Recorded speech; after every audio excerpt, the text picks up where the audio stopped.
Leave them unpainted until I know. But I started painting. The stream.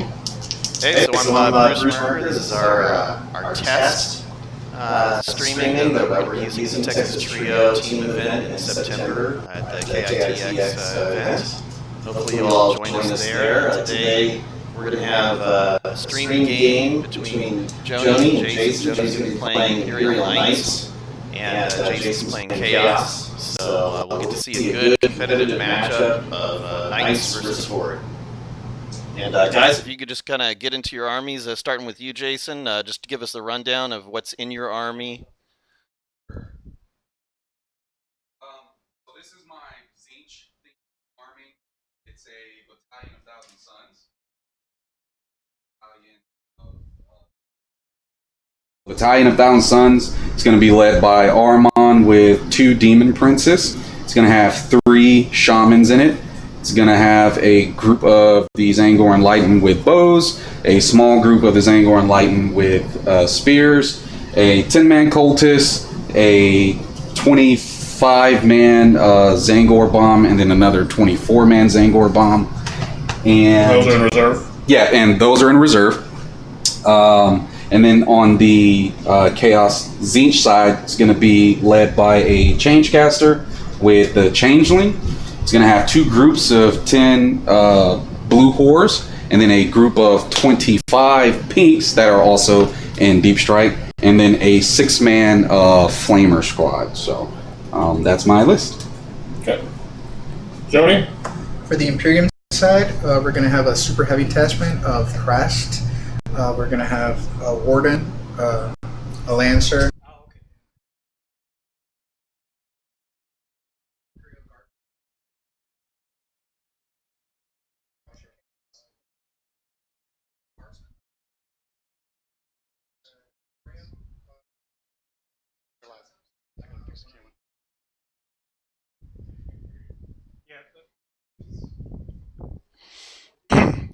Another thing that we're going to talk about is the missions that are being played. These missions were developed by Nate to solve a lot of the problems that we experience in 40k with the book missions for GW as well as the ITC missions. The issues with the book missions is really the deployments. When we're playing Hammer and Anvil, and when you're in tournament, it's not very conducive for that environment because you have to walk around 5 tables to get to the other side of the tables to deploy your models. He's probably just different deployments that I was trying to keep track of reduce that awkwardness of play on your side of the table and be able to reach all of your models and be able to deploy quickly. Did you bring them up? Yeah. There's also easier setup. Put them up there on the kitchen table. For instance, in this mission, they're playing quadrants. So instead of the typical 9 inches from the center of the board, and then you would deploy in that quadrant, you take 2 measurements first person, and you measure 12 inches out along the middle of the table and measure that, and then 12 inches down the side, and then you draw a line between those 2 points, and then that's the barrier of your quadrant that you're deploying in. It's a lot easier to measure. There isn't like 6 or 7 dice trying to make a semicircle for you to deploy inside of. So it makes the game a lot quicker to set up as well. In addition to that, while the missions do have similarities to ITC missions, whereas you have progressive, did you hold an objective, did you kill a unit, do you hold more objectives, and then the last is, did you kill a unit that was on an objective? So in this case, it doesn't penalize MSU armies quite so much, where they just give up tons of kill points because they've got small 5-man squads. It's really, were you killing a unit that was strategically important to the game that was sitting on an objective? So there's that. There's also part of the primaries is that you select a designated survivor. You have 1 model in your army that you say is going to survive the game. If that model survives the game, then you score 2 victory points.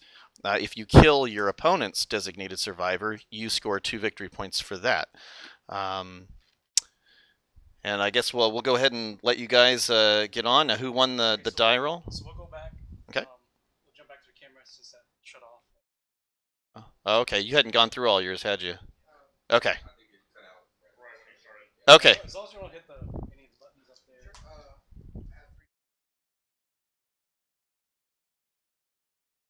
there. One Warden, one Lancer, and one Melee Knight. I also have a battalion of Imperial Guardsmen, 2 tank commanders, both with battle cannons. One of them actually has the extra sponsons for heavy bolters. Punisher cannons, I'm sorry. And one Assassinarium detachment, one of each assassin, little Deadpool. And Jayson won the dice roll, so he chose to go first, and we'll get ready to try to roll these. All right, sir. See if you take it. You need a 6. 3. 3. Jayson goes first. All right. So we'll go ahead and go into my movement phase. I know what I'm going to do with these guys. These blues are going to advance an extra 5. I'll leave that here for now. Let's get these guys moved out. I think these guys will advance as well. My Zangor Enlightenment. And yeah, Zangor Enlightenment. An extra 2, so they're going to go 14. Oh. So right now we're jumping straight into the movement phase.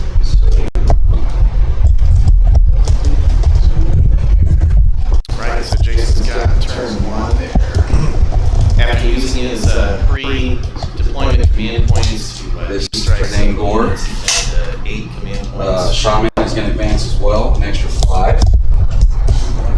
So he's going to go 17. That gets him where I want. So he just got it over there. These guys were moving 11. Pretty close to what I wanted, actually.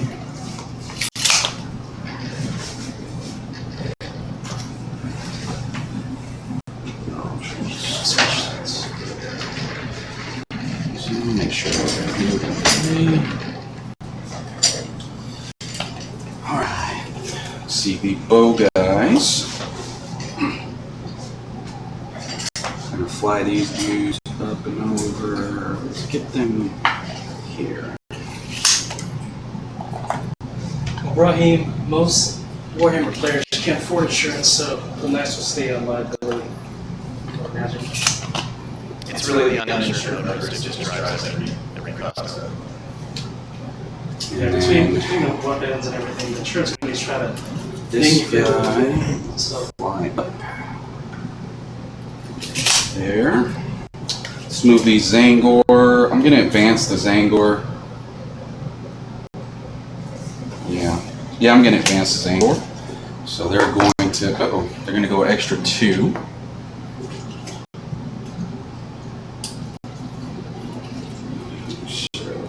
Yeah, it's perfect.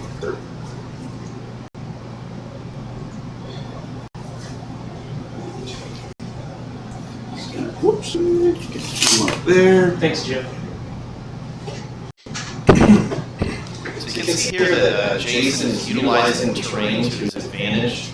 He's deployed models up on top of the ziggurats. And the ziggurats, special rule that they more or less operate as ruins, and the knights are unable to go up into those terrain features. So Jayson will be free from charges from the knights. So making full use of that terrain feature. Before I place him there, can you see my Zangor?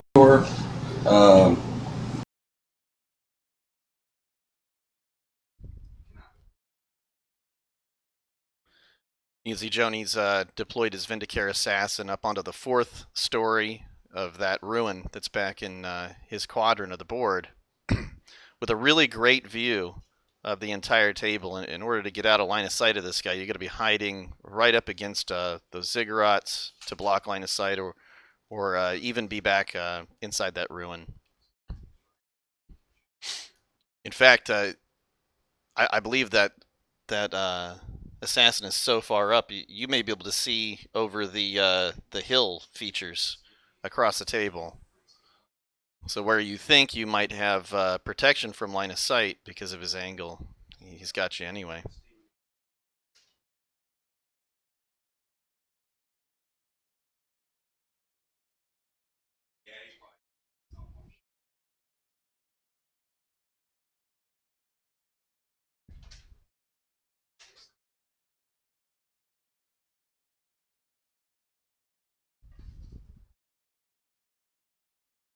That's the guy that moved. Hey, Jip, can you not hear us at all? Talking. Can you hear me now? Can you hear me now? Testes. 1, 2, 3. Okay, cool. Okay, cool. So basically, the reason why you weren't hearing anything is we weren't talking. Oh, okay. So that's kind of you said audio down, so that's why. My first time, guys. I got to fill that dead air. My fault. No, you're good. Thank you guys for that. So, do you guys want to hear the two players playing? Because we can alternate. Sometimes that's all right.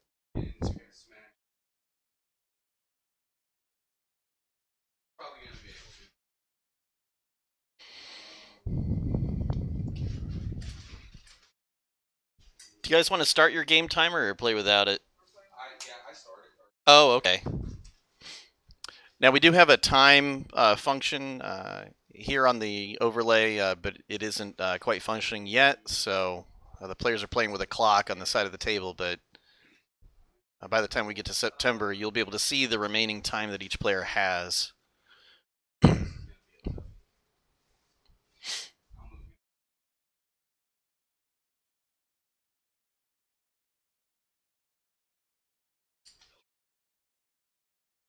Yeah, they can't hear the players at all. I'm not really seeing anything. All right, so that's my movement. Freeze. On a psychic phase, we will start.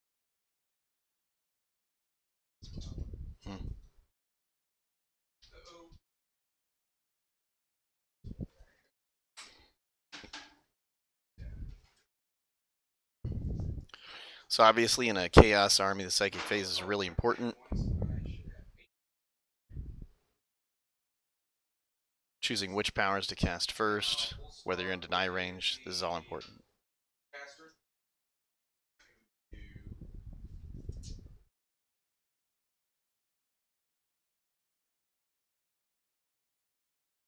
Actually, no, we're going to start with it. 7. That.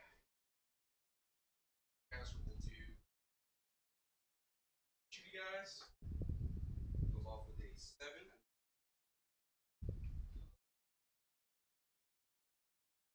Then we'll. Smites. That knight right there.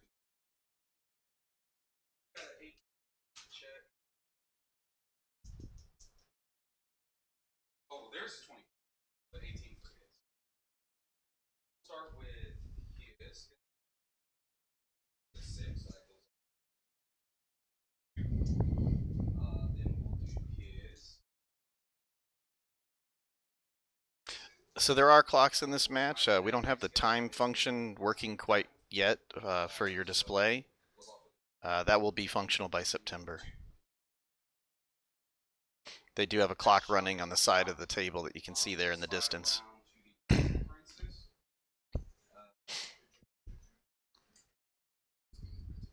Of course, order of operation is very important.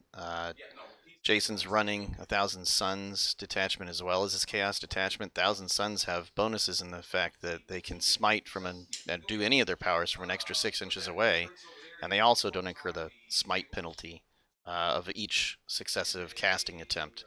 So you want to start off smiting with the units in your Chaos detachment, and then switch over to smiting with the 1,000 Suns because they don't incur any of those penalties.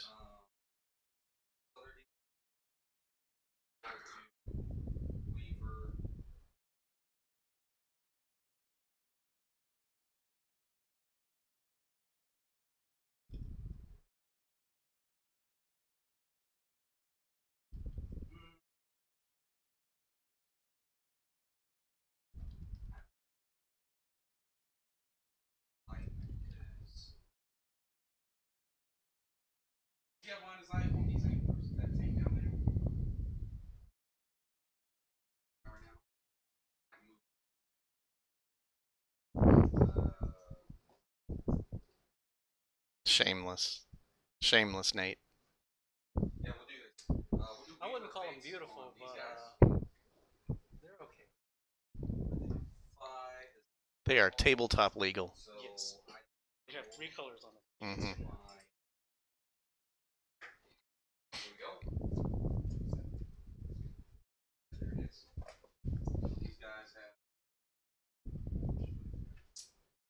That's him done. We'll move on over to Warhammer. He's gonna put hammer. Regular 7. 8 right. So they're glamored. And then I think that's it. I think everything is range. Nothing else said. So that is my second phase done. Shoes. I don't have a whole lot of shoes. So it seems like a lot of Jason's buffs went off. A couple of smites in there. Started degrading a knight a little bit. Shooting things. Yeah, he doesn't have a lot of shooting, but he does have the pink horrors. He was able to get the psychic buff off on them, so they'll be shooting at strength 4.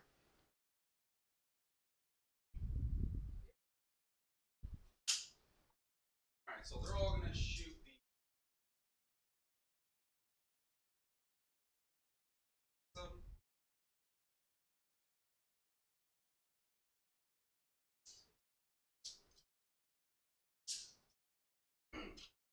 Did he glamour pinks or enlightened?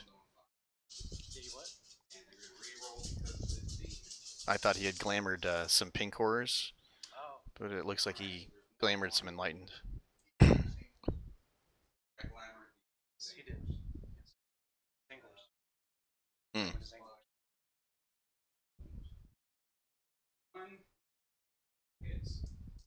It's a strength 5, toughness 7, I believe, but they have toughness 8. 20 on 5s, but they have flickering flame. Not a hot roll. So total that is going to be 6 wounds.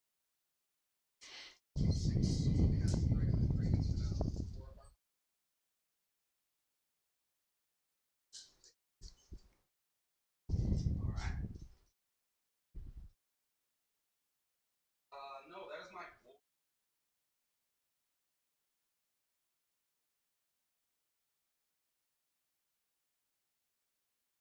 Okay, movement phase. Victory point scoring. Yeah, victory point scoring. I'm sorry.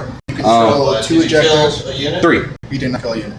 No, I didn't kill a unit, unfortunately. That's by round though, so you're okay there still. Oh, okay. Well, I'm still not gonna kill some in his turn. He holds 2 objectives. How many do you hold? 3, because I have 1, 2, and 3. Yeah. So you hold more. And you hold. Hold, yes. And do you hold 2 opposite corners? No. Okay. You get 2. He's gonna. The guardsmen are gonna advance. Mhm. 6. So score 2 victory points. 2 victory points so far.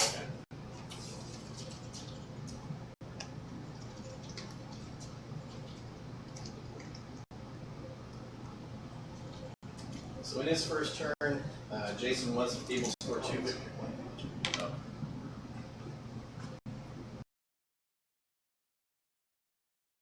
Alright, so in his turn 1, Jayson was able to score 2 victory points. He got 1 for having an objective, and then he got 1 victory point for having more objectives. He was not able to control neutral objectives in opposite corners. That's one of the secondaries for this mission. And he was unable to kill a unit.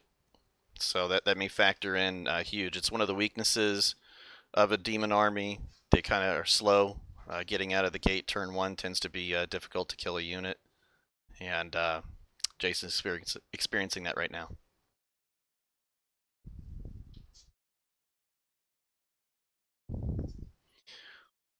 You can see that Jayson was effective at inhibiting the movement of the knight in between those two ziggurats. Remember, the knights can't travel across the ziggurats, so they have to go in between them.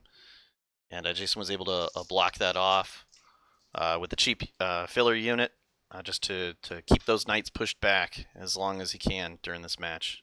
So Jayson's moving. Yeah, right now Jony's in his movement phase.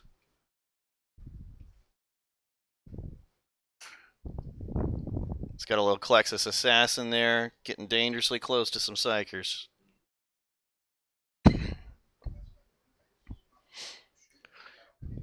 I used to think that Klexus assassins were no big deal, and then I took Dark Reapers out of my list and can no longer automatically hit them on 3s. It kind of changed them for me. Yeah, they're a lot more difficult now. Hard lesson learned, huh? Yeah. That's kind of scary. And people usually use the Klexus assassins against Eldar because we have so many psychers, and I was never afraid of them at all, just because my Dark Reapers could just shoot them right off the table. So we will have a camera over the top of the table. Unfortunately for this game, we don't have that arm and that equipment set up yet. That will be the future state, so you will be able to see much more of the board, and it will be better in the future.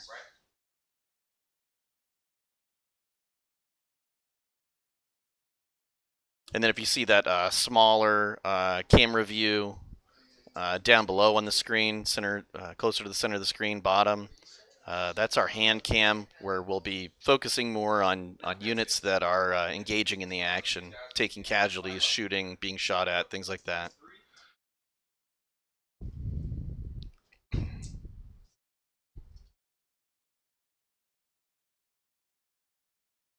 And again, you'll have to bear with us, guys. This is really our practice, very first time out of the gate. So you will go along with us on this journey of figuring out what we do wrong and what we do right. Nate is having an earthquake. Now we're trying to fix the camera angle so it's a little bit better for you guys. They were talking about, is it an earthquake? No, it looks better. Angle it down a little bit to catch the very front lip of the table. Stop. Go up a fraction. Stop. There we go. That's good enough.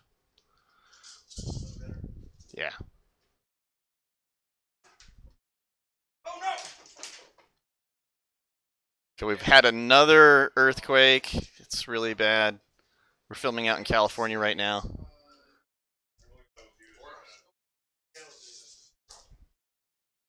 No.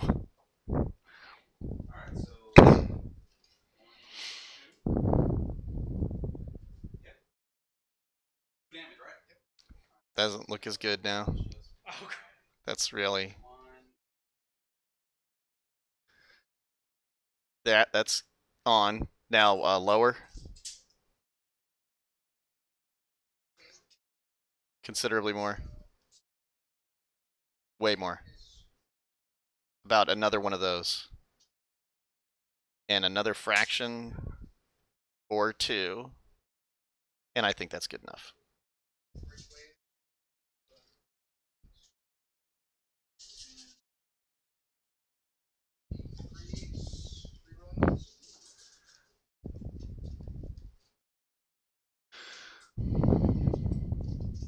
So you can see by the table that Jony's doing a really good job with his knights of really projecting a threat radius, and while Jayson did a really good job of kind of boxing him out of the middle of the table as much as he could, you can see that knight in the lower half of the table, he's just moving freely and projecting a threat across an entire quadrant of that table.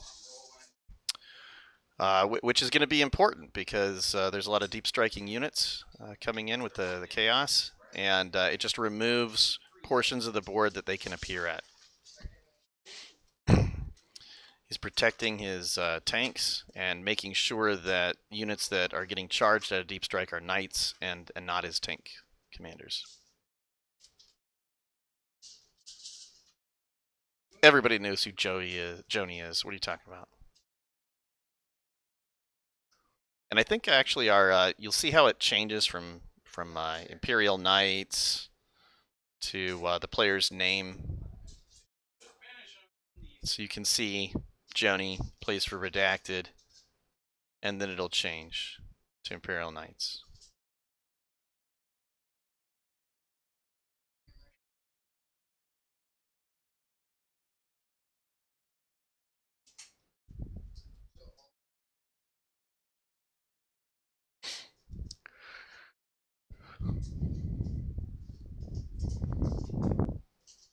How'd you get to shoot at a Demon Prince? Ah. So a lot of chaff got cleared. Now a Demon Prince is exposed, and a Knight's going to be going after him now.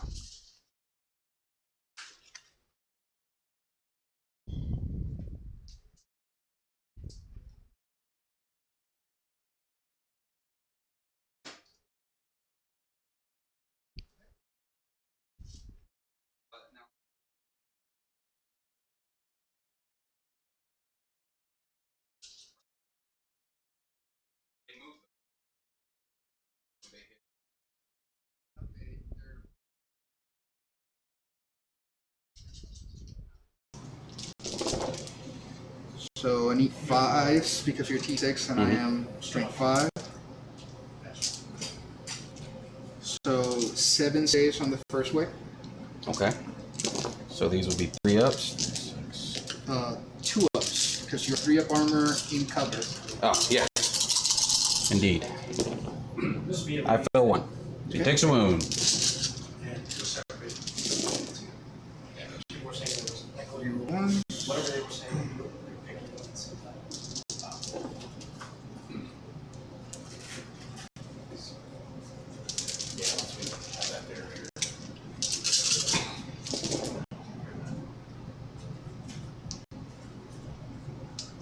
Five, 6.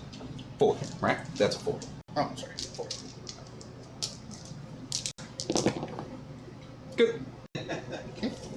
Heavy bolter. 2 hits.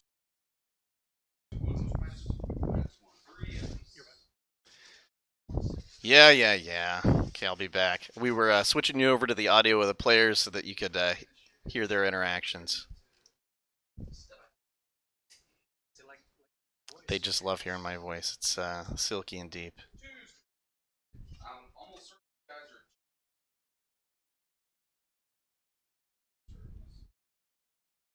Who's T2? It's going to be 5 ups. Blue Horse. I'm sure they're T2. Oh.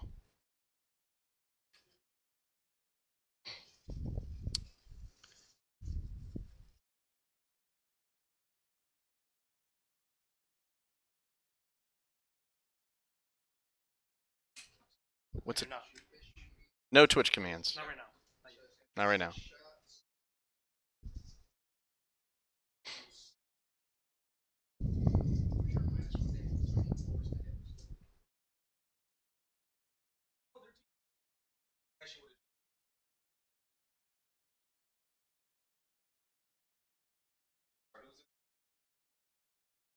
So he's still shooting into Zangors.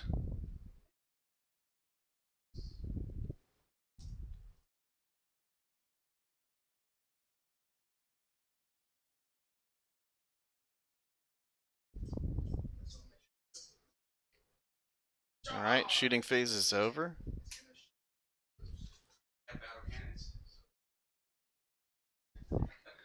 His blue horror is about to be squished. And he really needs to eliminate them too. You have the movement to get around those guys? Oh, okay. From the angle I didn't see you had enough wide. Yeah. Okay. So in the shooting phase, he was able to shoot off enough of the blue horrors that he could maneuver around to charge and position himself in behind them, gaining himself a little bit more board space there.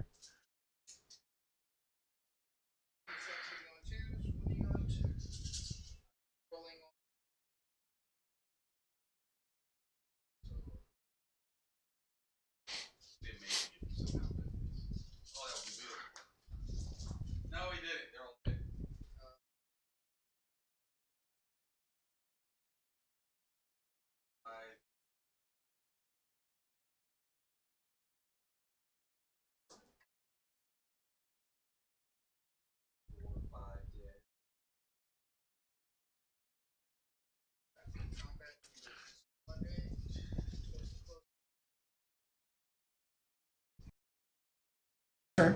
I hold at least 2. I shot somebody off an objective. And I kill somebody and I hold more now. So you killed. Where is the other objective, actually? There's 1, 2, 3, 4. Oh, there it is. 5. Okay. So those blue horrors were taken out, and with his consolidation, he got that knight onto that center objective. Yes, absolutely. We'll have the board clean. That's a good point. So the big deal again on this that I see is the taking of the center of the table. Those 2 knights are really closing in from each side on that one ziggurat. And right now we're tallying score to see how many units were destroyed and whatnot. How many units were destroyed? 2? All right. So Jony destroyed 2 units, which is more. Actually, it's not more units. It was killing a unit off of an objective, so that the blue horrors were on an objective, and he was able to kill them off of that objective, so he scores a point for that. And then he scores a point for killing a unit in general. It can be the same unit. You can double it up. So he gets 2 points for that. And then he controls an objective, so he gets a victory point for that. And then he controls more objectives than the opponent, so he's scoring 4 for turn 1.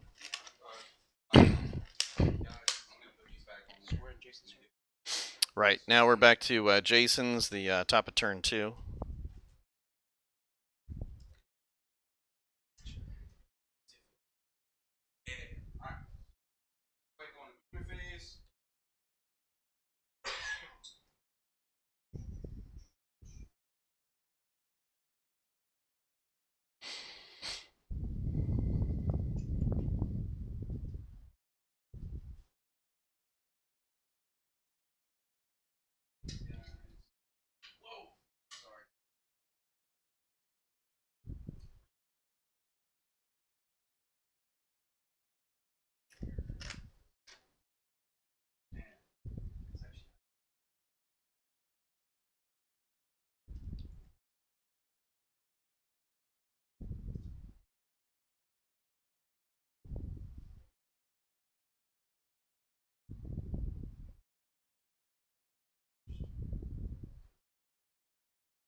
All right. So again, Jayson's trying to move forward with infantry units, trying to decrease Jony's ability to move that 12 inches with his knights and cross the board to get to all of his meaty stuff.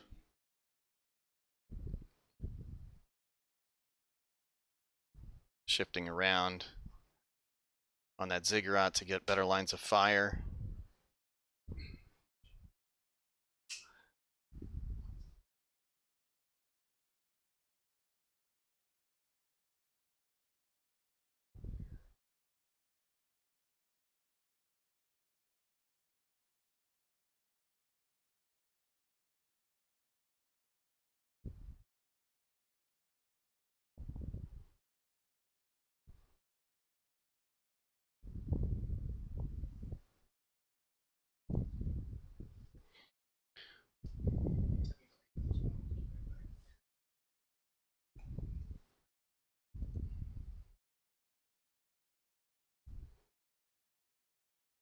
So, it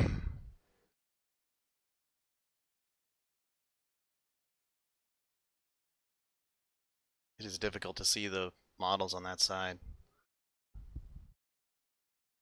I think next time we'll definitely want to rotate it, right? Because this is set up long. Yeah, so I'll take time down. Mm-hmm. So maybe I can.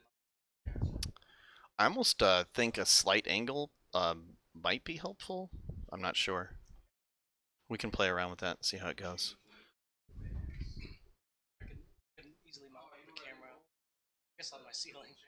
Yeah. Put it down so that we can show this way the table will fill up the whole space. And the Tron table that we're designing for the Texas Trios is designed so that it's got a neon stripe on the top of each terrain feature, so that people viewing the match can clearly see where all the walls are.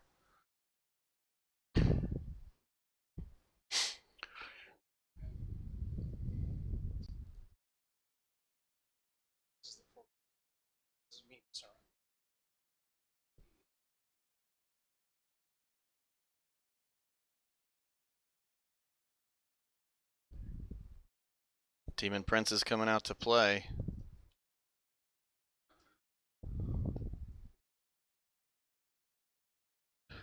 Now this is great. I really like this placement because he puts his Demon Prince still on the Ziggurat, so the Knight won't be able to charge him in the event that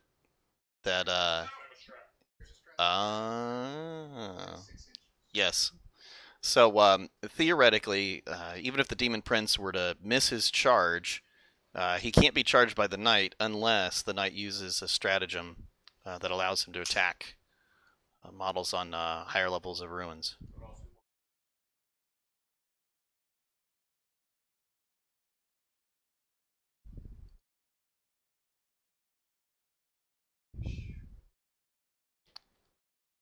And seeing as how Jony's got 13 command points, he still has quite a few. But it's going to start making him choose what he's going to use them for. Ah, okay. Okay. Let's bring in some reserves. So this is where the magic starts happening for a chaos list. Turn 2. When things start coming out of Deep Strike, demons start hitting the table in force. That's when you can start putting on maximum pressure.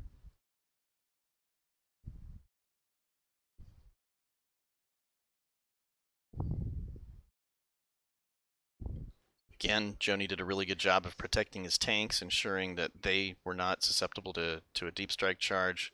He's only presenting Knights as possible charge targets.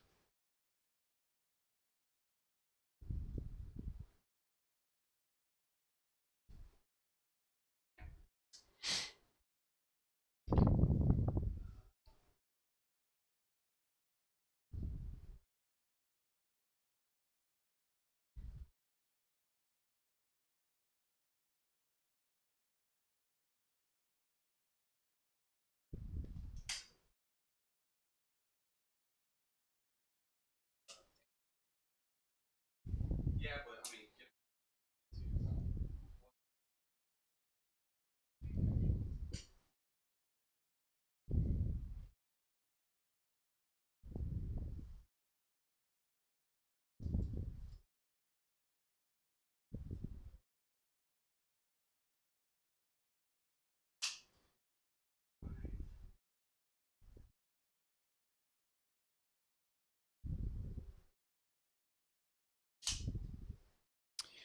Yeah, and that's actually one of the benefits of this style. We're able to just stream an entire game, and I agree. When you don't see games in their full content and they're edited, you start missing out on the dice rolls and where variances occur, because that's a really important part of the game.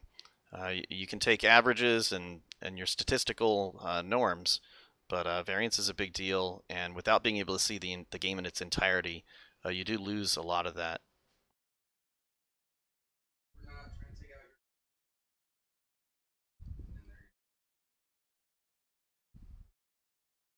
A little bit smaller.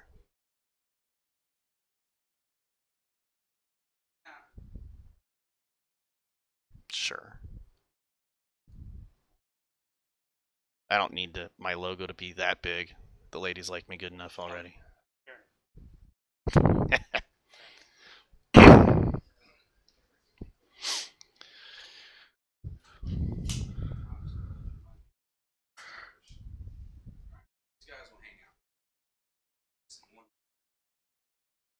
Drop down the pink.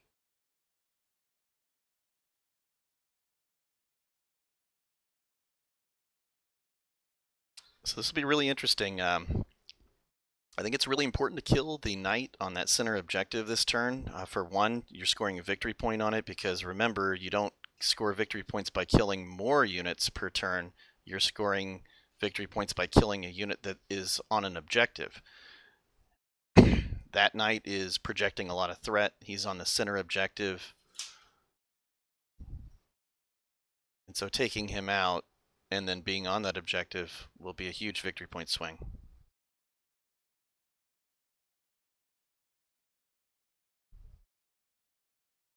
Now he softened that one up with a couple of smites. He's only taken 2 wounds. We'll see if he can clear him this turn. The secret to defeating knights is really just a steady rhythm. If you can kill 1 knight per turn, you're doing well. By turn 3, the army starts to fall apart.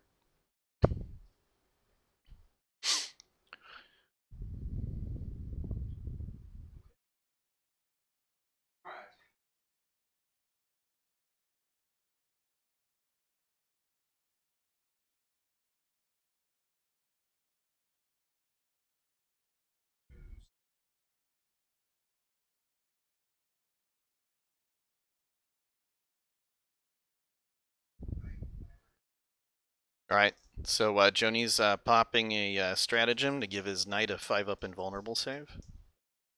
A what? Oh, 5-up feel no pain, I'm sorry. Strategy hit the Oh, for seconds. Okay. They shall smite. They smite.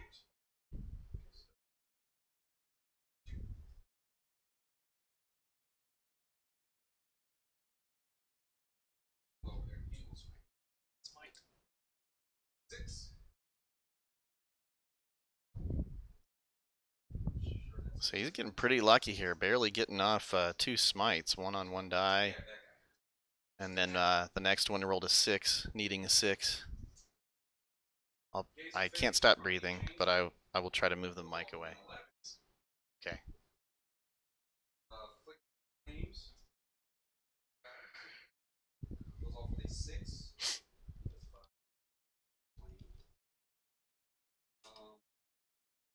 Switch it over to them. Yeah, go ahead. He'll pop his once per game because he doesn't really have anything else. 5. For 1. This one.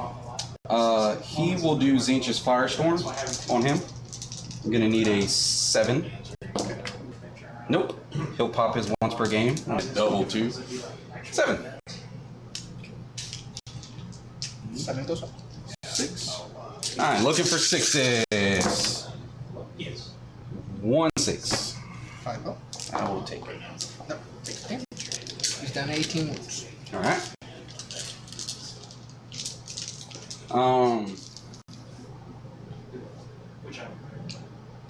He's gonna warp time the Zangors, and I'm sure I'm within your 18 for this one. 7, so that ain't gonna go off. That makes that a 5. The only within 18 is this Demon Prince. Yeah. And this is the one that's casting it. I don't really have to have warp time, but it would be nice.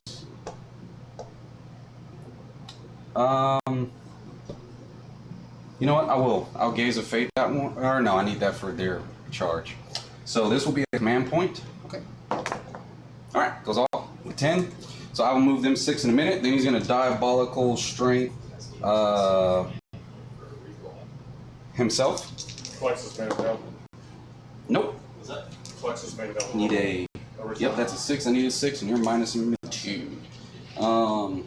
So he's done. The other one, he will do Weaver of Fates on... He's going to do it on these guys, because he already has a 3-up. Okay. Nope. And he perilled. So he will take 3 mortal wounds. Aren't you lucky? All right, and he'll smite. Did he just barrel? Yeah, doesn't go off. Not with a 6. You gotta love the perils. Who just smited with a 6? Him. Oh no, it does go off because he's out. Yeah. That's intense. So D3. For 3. You get your feel no pains. Takes 2. How many wounds does he have? He has 16 left. 16. Okay. Now we will go on to Armand. He will do Glamour on the Zangors. I didn't get Weaver off, did I? Yeah. Yes, you did. I thought I did. Goes off. So they're Glamored. And then he will do, let's do Doombolt. Move them before you finish. Oh yeah, before I forget. So 6, another 6.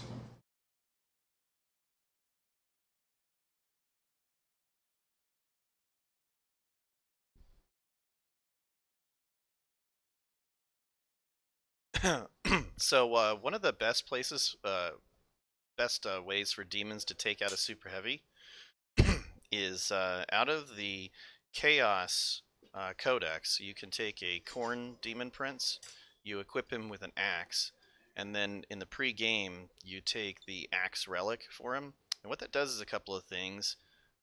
He no longer takes a -1 to hit swinging the axe. The damage of the axe is increased from D3 to D6 damage. It has a +3 strength, which helps you get way over the T8. +4 strength, yeah, and with demonic strength and other buffs that you can give the demon, he can really get pumped up to where he's like strength 11, strength 12, -4 AP. And then what he does is he just charges in. He'll jump, his 12-inch move, and then charge into a Titanic unit, and he gets to reroll wounds against that Titanic unit. So a lot of times these guys are hitting on twos. Where was I? Oh, Rerolling getting ready to cast his next power, which will be Doombolt. They're rerolling their 1s and 2s to wound, and then it's bypassing all of your armor and just doing D6 damage, and then they'll use a command reroll and a low damage roll to pop it up and over. They get about 5 or 6 attacks. I think it's about 6. And that's really the best way that Chaos has to take out a demon or a super heavy, other than just smiting it to death, or just throwing so much chaff at it that it gets brought down by 6s to wound. He'll also use Zangors and use a stratagem to add 1 to their damage rolls. So strength 4 hits on a knight, you're only wounding on 6s, and then with that stratagem, now you're wounding on 5. So when you got like 30 guys swinging, that has a tendency to do some damage.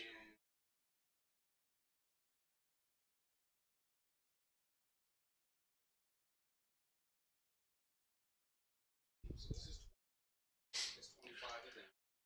75 shots.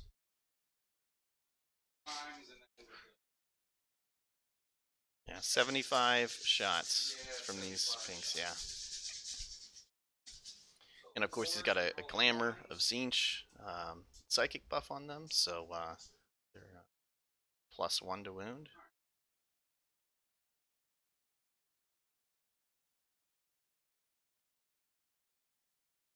With Chaos, the Horde units, and to a lesser extent the Demon Princes, do almost all of the damage. All of the characters back behind that, all of them are buff.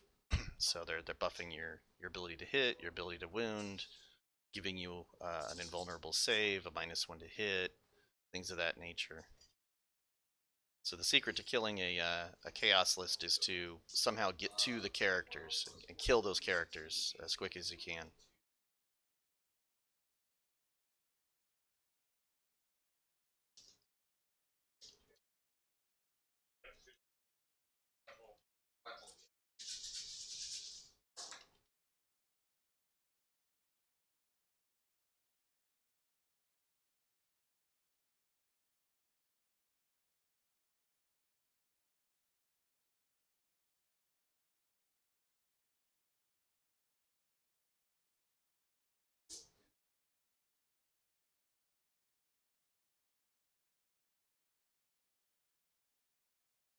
One of the difficulties with a chaos list is that you're rolling so many dice and you're moving so many models that if you are not paying attention to time, or you're spending too much time deciding which powers to cast on which guy for the best effect, you can quickly eat all your available time up. And so timing a chaos player out is an effective strategy.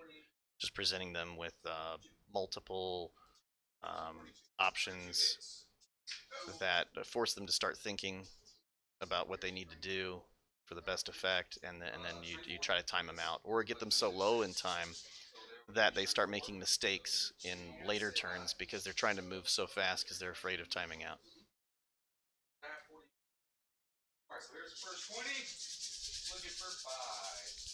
So he's got 42 hits, and now he's trying to roll to wound. He needs only 5s.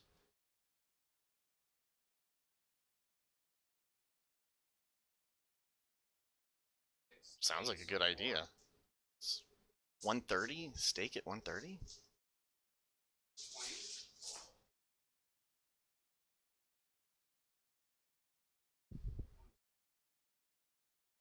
As long as you don't put ketchup on your steak. Can't put ketchup on your steak. I'm pretty sure that's against the law. Come on, baby. Here we go. Alright. So there you Hot go. sauce is the only condiment allowed. So how many wounds? So 75 strength 3 shots. Ended up with like 17 wounds on the guy. So you can see. Right, so it depends on the tournament that you're at, how much time each player is going to have. They're going to split the time evenly, so assuming that you have a 3-hour match, you're going to have an hour and a half for each player.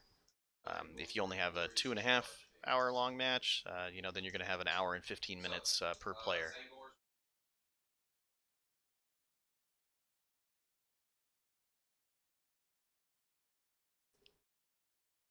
So he's trying to determine who he wants to charge in first. They're going to absorb a lot of Overwatch, so he's choosing his Zangors to take that. No, that's wrong. So wrong. Do not eat steak with ketchup.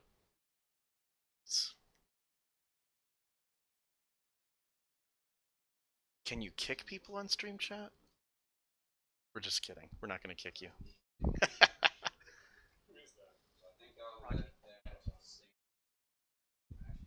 Well done with ketchup. Oh, so disgusting. Like everything that's wrong with the steak.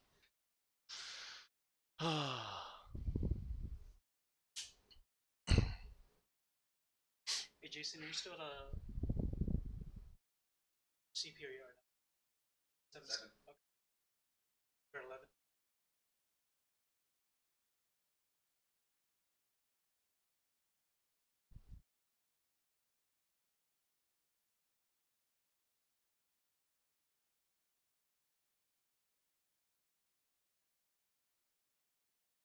Spicy ketchup and steak sauce are 2 different things. I don't do steak sauce in general. I just do hot sauce. You do hot sauce on your steak? Yes, hot sauce. The Tabasco? Or like ghost pepper? Any of the Tabasco, chili pepper.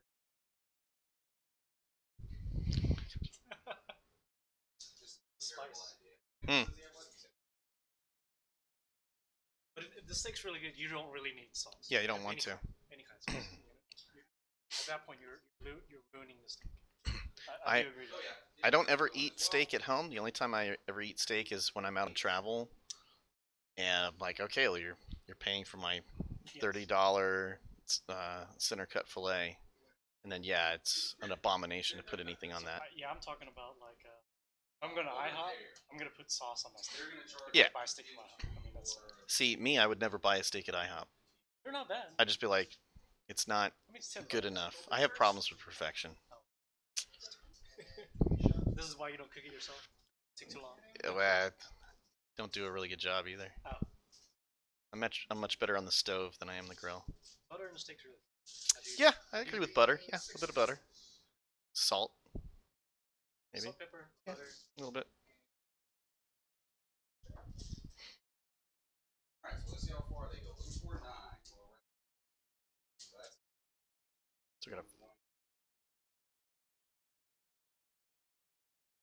All right, so he failed his charge, but he had a psychic power that lets him re-roll a dice each turn for free. So he got the charge off with the re-roll.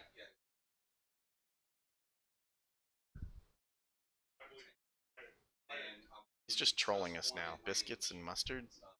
This is a troll. It's just... I don't even... I can't even respond to it. Does biscuits and mustard?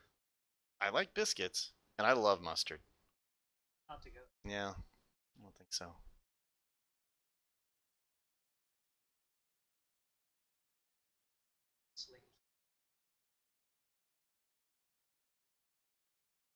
No, I've never had a sausage biscuit with mustard. I guess we're minority in this. Yeah. Alright, so you'll start over here. So he's gonna get 7 attacks. And I know I messed up. Hey, I'm a Texan now. But before he goes down, he's gonna try and hurt you. So 1.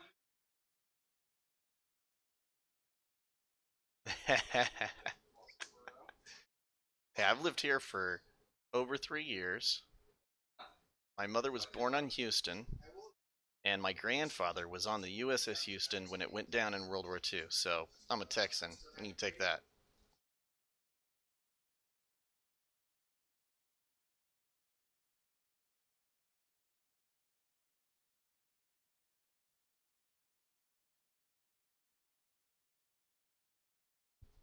Thank you. Mustard biscuit. The insanity. Can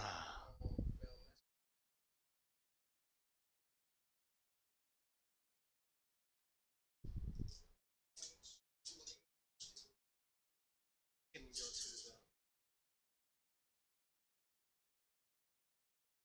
Yeah, go ahead.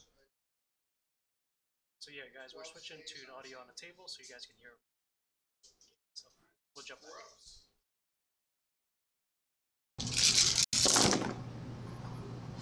2, 3, 4. It's like 5 die. 1, 2, 3. We'll do 3, 4, and 5. All right. That's hard to walk. So Zangors will pile in. Yeah, especially if you're not used to The little clip falls down and wash it. I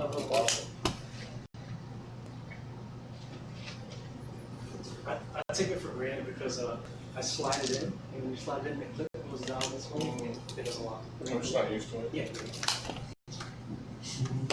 And it's not heavy. Yeah. We were at 16.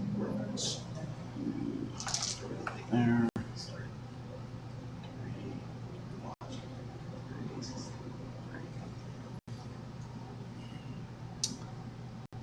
All right. And the Zangols will attack next. Easy character. So you get to reroll that. Yep, so 1, 2, 3, 4, 5, 6, 7, 8. So 16. You casting Veterans of the Long? Yeah. So you're down to 6 CP. Why 6? You used the reroll before on the first turn, and one more now. You started with No, that might be his fate. You're down to 7. So you use a reroll the psychic phase. Oh, I did. Yeah. See, I'm watching with CP. That Yeah. last one So I'm down went to I'm well. down to 6, right? Down to 6. Yeah. So 8. With veterans. 3 rerolls. Apparently, 2's reroll because of the shaman. See, I had a nice little spot here for all my dice, and I bring down all these pinks. so are you familiar with All right. So they all hit. yeah, so that means he's equal along. The 5s again. Mm-hmm. I gave him moderate. He might see what he's trolling exactly. Be able to like take care of real spammers. So he's the actual guy. So 4 wounds. So real spammers. 4 wounds. Mhm. -1, so Mhm. 2s go up to 3s. 2 He wounds. takes 2 wounds. Is he bracketed yet? He's bracketed. Yay. Down to 11. All right. We're going to go over there to those Angors. If you can pile them in for me and then let me know, obviously without moving the one away from the shaman. And I would try and trap you, so... You won't have enough movement for that. Well, if I... If you fight twice? Yeah, exactly. So is that a service that you buy?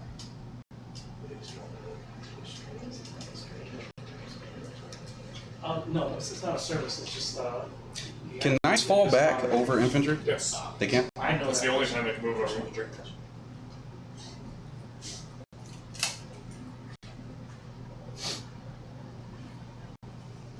What phase you guys? And, oh. You're So in then the fight these phase. guys will consolidate their 3.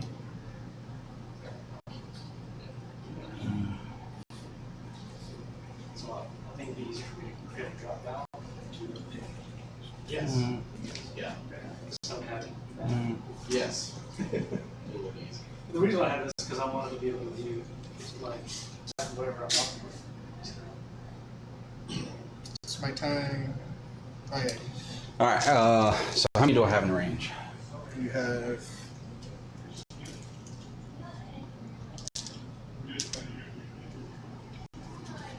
One, 2, 3, 4, 5, 6, 7, 8, 9, 10, 11, 12, 13, 14. 14, so 28. And toss the sergeant in there, so 29. So it'll be all these dice. Plus 4, So yeah, nobody 5. he doesn't understand me at all, so and listen. So we'll be hitting on 2s, no re-rolls. You talk. Oh, that's a lot of ones. They do reroll. Oh, they're characters? Oh, Item nice. makers. Nice, nice, nice. So all the re-rolls.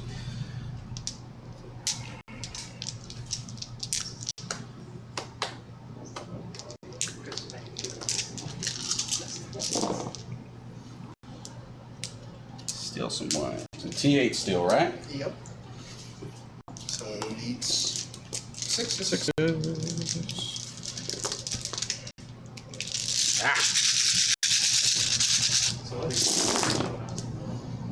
Pushing my pinks everywhere.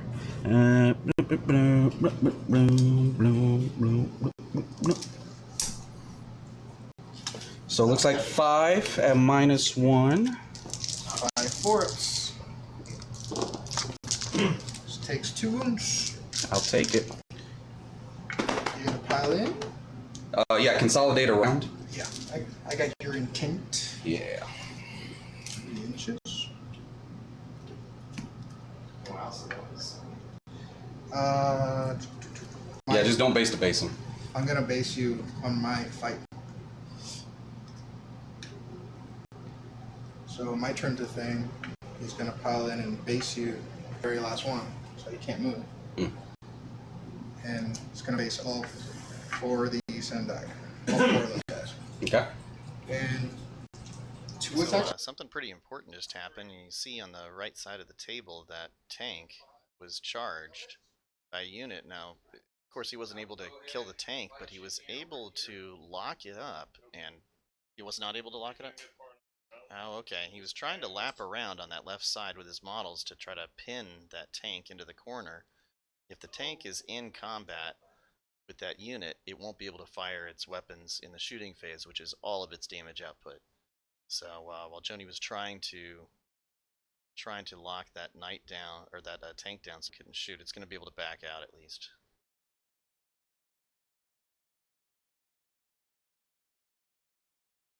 Yeah, nobody wants gamers sweating. This isn't magic, so the odor isn't quite as bad, but still unwanted. Yes, competitive players smell better than narrative players. Absolutely. Shots fired.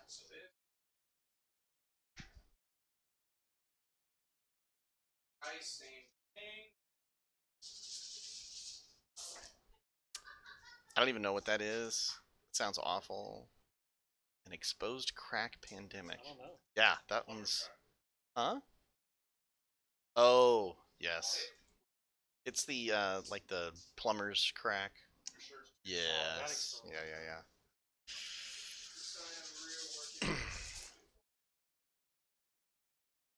This is true. Our standing order. This is true. Yeah. Oh, this is terrible.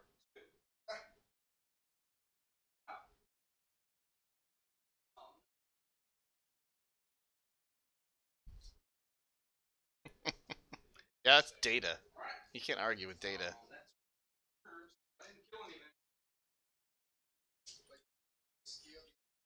And what's amazing is that we provided every player with deodorant for the Dallas Open. We still had issues.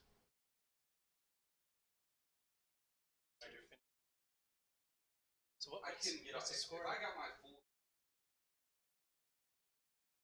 Wow, so that knight is still standing. It's the 2-up on him.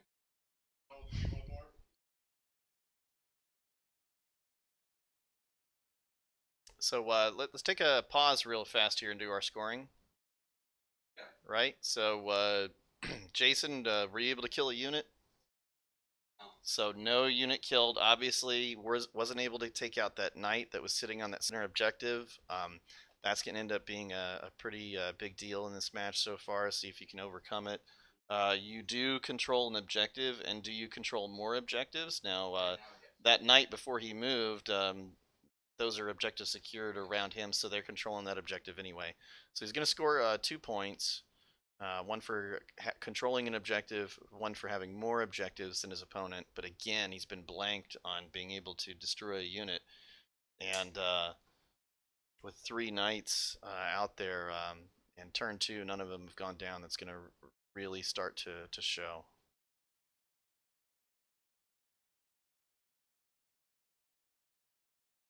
Bad dice rolls. Yeah, bad dice rolls never help. Something dice, maybe like 6 5s or something like that on the move. Not good.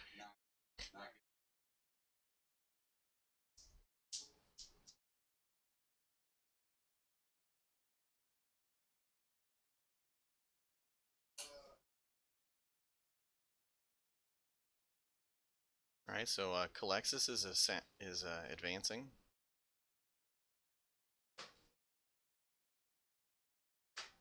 He doesn't care about terrain or hiding in it.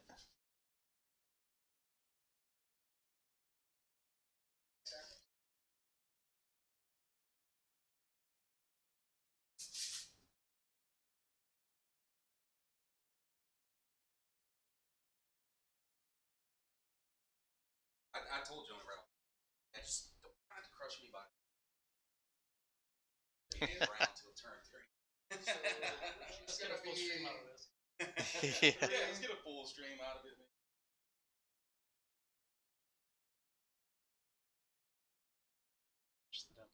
So the way that the the objective scoring works is that if you have a unit that's within 3 inches of an objective, you're controlling it. If there is another enemy unit also within 3 inches, then it's contested. If you have an objective secured unit, which are mainly troop choices, they automatically control objectives over other units of the game, heavy, fast attack, HQs.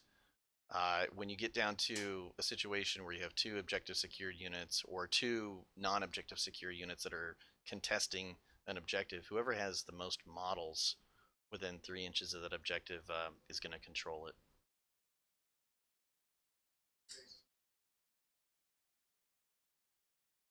They really do.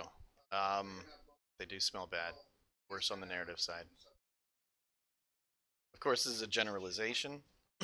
Some narrative players bathe often, and some don't.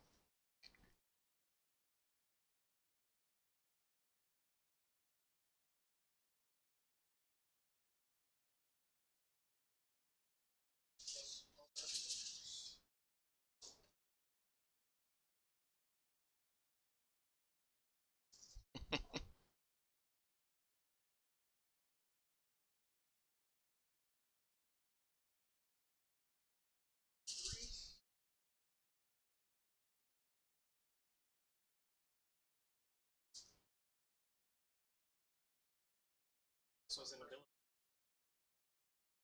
Roll it. They don't statically. So knights don't score. They count as one model being. Yeah, usually the knight is successful in controlling objectives because his base is so wide that he just parks directly on top of the objective, and you more or less have to be in close combat with him on one of the narrow sides. And you generally don't. And you generally don't want to be in combat with a knight.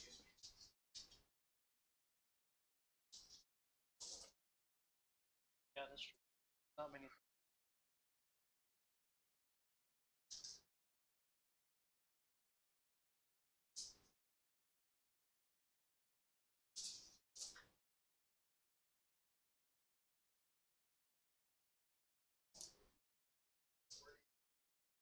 Switch to them. Yeah, go ahead. Close the ones closest to the knight. Oh. Start there. Yep. 2, 3, 4, 5, 6, 7, 8, 9, 10, 11, 12, 13, 14, 15. 9 heavy bolters. So what he was asking earlier, do we have Twitch TV? How many points are the tanks? Basically, you would do Nate? it time before it's How many points are the tanks? 180, 170 bare bones. we don't 3, 6. They're really efficient. That's why people want. 3 more.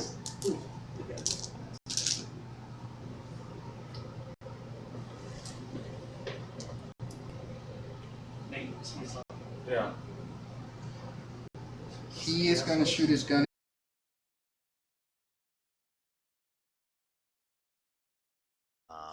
But they generally have better protection, whereas on the Chaos side, again, it's all buffing those units, but it's more about damage output.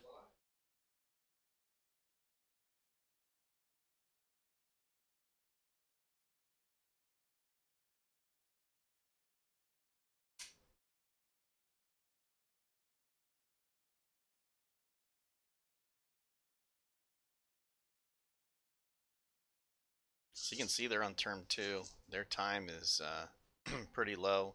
Again, one of the weaknesses of the Chaos Army is being able to move it quick enough.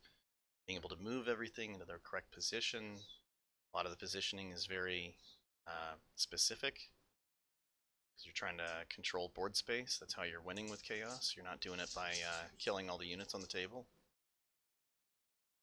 So, unit placement, just moving 200 models, choosing your psychic powers, which psychic power you're going to use against what target. These are all decisions that eat up clock time, and then rolling an obscene amount of dice.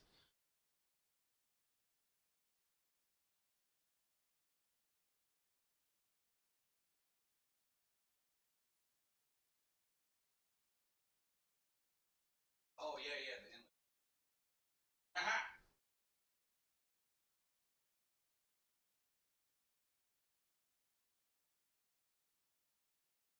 For the actual damage. Take all.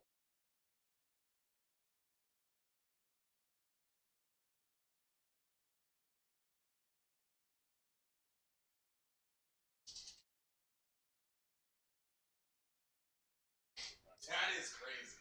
Why couldn't I roll that over there? Because that's where I actually want. That board should be like. Come on. I just knocked him down. That is one thing cheaters will do, is when they remove their casualties, they'll just like put them aside, and then before you know it, the casualties have formed a new unit, and then the player's like, oh, they're always there, or they get snuck back into the original squad somehow. Well, what's up? hello to you, PTG Nurgle. I think he has a 3. Maybe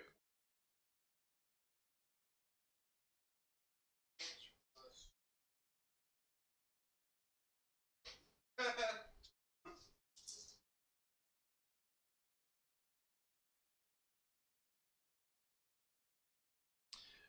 It is a really good way to do it, to lay them down use that for the leadership test, especially with large units that took casualties the turn before. You can't just say, oh, there's 27 now and there was 40 at the beginning of the game, when 5 of them were destroyed on turn 1. So it's a good habit to do, but you got to watch some players. Right now, our industry isn't regulated very well, and so people feel like they can cheat and get away with it, and they are. So.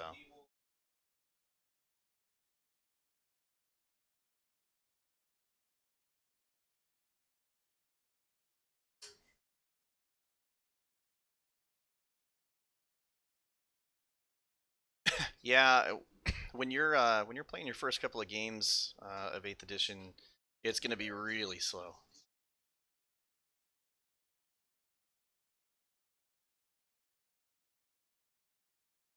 Start at 500. Oh.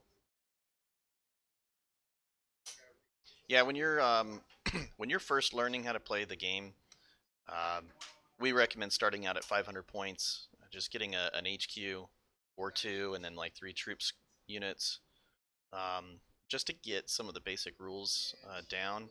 And then one of the biggest things is just knowing the stat lines of all your units, so that you don't have to look up basic stat lines for any of your units or any of the damage that you've got. So there's a lot of memorization.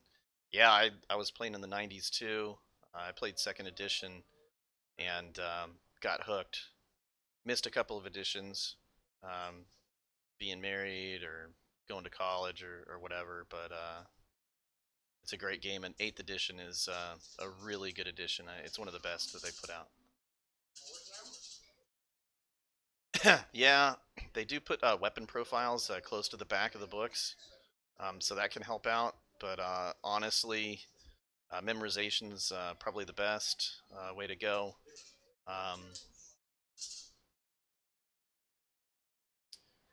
I know Nate travels around the Metroplex teaching people how to play. Battlescribe is also, yeah, really helpful.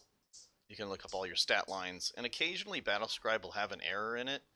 And people complain about that, but to me, Battlescribe is just a really great tool to help you build lists, to help you change a list on the fly to see how it would work with this or that. And you can review all your stats in just by viewing a unit. So it's really helpful. And I definitely recommend Battlescribe. I don't understand why some people have hate.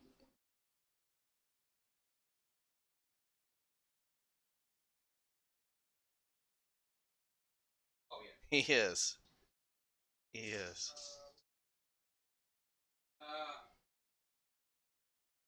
And what's really great is that since we got the Dallas Open up and running, I mean, before that, we didn't have a major tournament in the entire DFW area.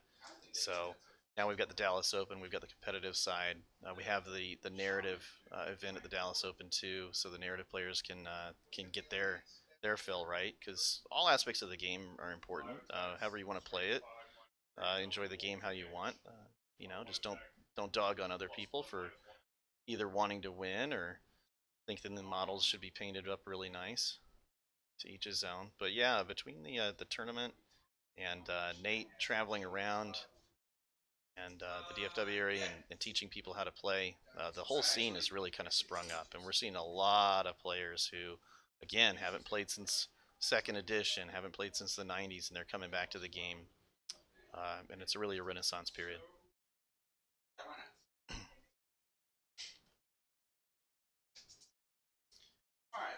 Well, you're gonna like how Death Guard play a lot better than Necrons.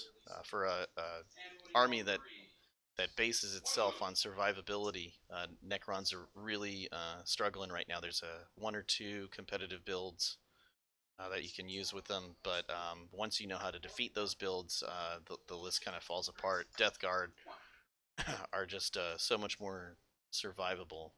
They're a much better army, competitive wise.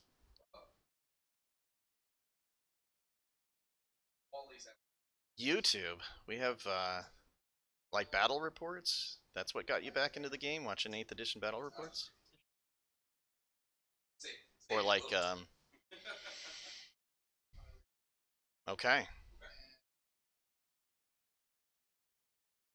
Well, then you'll be loving it, because we're gonna again today we're practicing with this new technology and doing streaming. But we're going to be providing the best streaming around. You'll be able to watch, Twitch of our any of our tournaments that we run. You'll be able to see those games. We may do some battle reports also in the future to feature new armies, new codexes as they're coming out.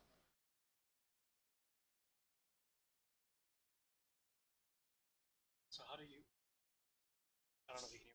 So how do you like the battle reports compared to like a live stream? Do you like this better? Or do you... Yeah, that's a good question to ask. Do you like a live stream better than a battle report, or do you like the edited versions of the battle reports that go on? So you hosted an event. These guys. I'm just gonna read it. Was that? I'm saying you can wave to him Oh. on camera. Hello. Yeah. So I actually know Kenny, and Prince is doing the streaming down there out of Atlanta, and so they'd actually contacted me about a possible collaboration on streaming. But yes, the guys from Atlanta are going to be going up to ATC, and they're going to be streaming that.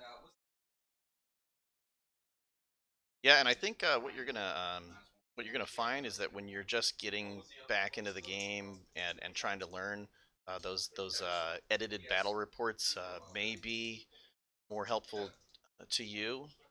But once you become more competitive minded, and your level of knowledge is just on a much higher level, you actually probably don't want to see the battle reports as much, because you want to see all the dice rolling, and you want to see all the interactions that are going on between the players, so you can see how the players interact with each other and how they win their games. Because there are certain aspects of the game that take place outside of the rule set of the game. You can psych your opponent out. You can talk your opponent into doing something that is not in their best interests. And you can do it in a variety of ways, by saying, "Oh, now you're going to do that to me," and then it puts an idea into the other player's head, and then they go do that action, and then realize, "Oh, that took me out of position, so I can't do this now. That was a mistake." So if you can get a unit to fail a morale check, then you've destroyed a unit. But if you can cause a player to fail a morale check, then you probably won the game. Also, watching live streams as opposed to YouTube is it's almost similar to like watching a football game live as opposed to watching like the highlight reels after the game's been done. So it's a different mentality. If you have the time to watch live stream, want to nitty gritty and some bolts, then yes, a live stream is probably the better.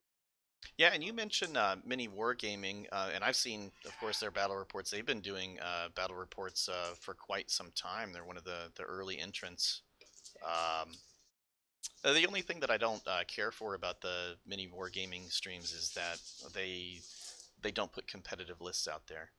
So you're watching the stream and you're seeing how the game is played, but you're not seeing units that are in the current meta, the current most powerful units.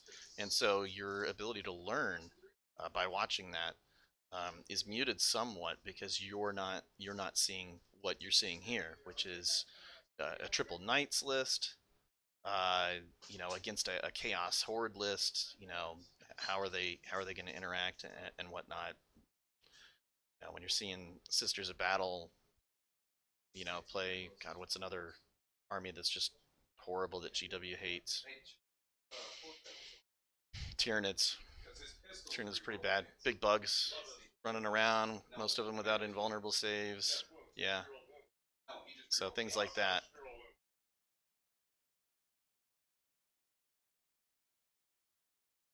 Eyeball movement. Yeah, and that's to each his own. So the collecting aspect, you might like mini war games because they put on really well painted armies. That's one of the things that they're big on.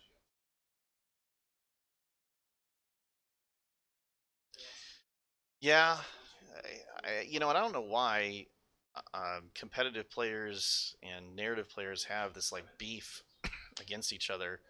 I mean, I can, from an intellectual standpoint, understand the narrative players and that they've read all the novels, which I haven't. You know, and they're into all the fluff and they want to reenact battles, and that's really cool. And especially the painting aspect. While I don't have time to paint my models anymore, I really enjoyed painting my models. I wasn't an awesome painter, but I was pretty good painter. But yeah, it's just kind of weird. I don't understand why these two groups of people have to be diametrically opposed to each other. Wow, so in all of our bantering, we completely missed how those that tank commander just deleted that full squad that was right in front of him. That knight in the center of the table is still alive. You can see how those three knights are really just controlling massive swaths of the board, right? Their threat projection is massive. They're keeping out any kind of deep strikers. They just got to maintain that deep strike bubble until the end of turn 3. And then once everything is down on the table, man, they're off to the races, and they can just throw themselves into those chaos.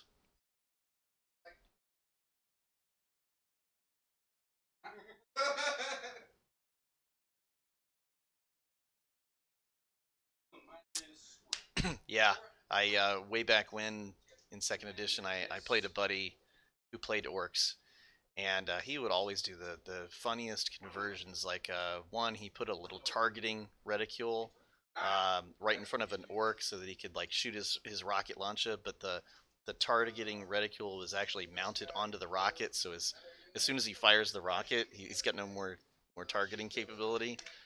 You know, and those are the modeling, the fun things, especially with orcs. You can have so much fun with them. Putting together just awful, horrible looking things that are hilarious.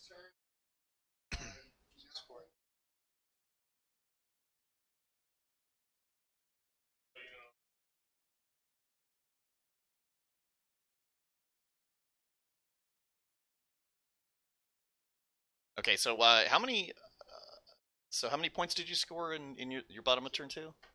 2. So you held an objective and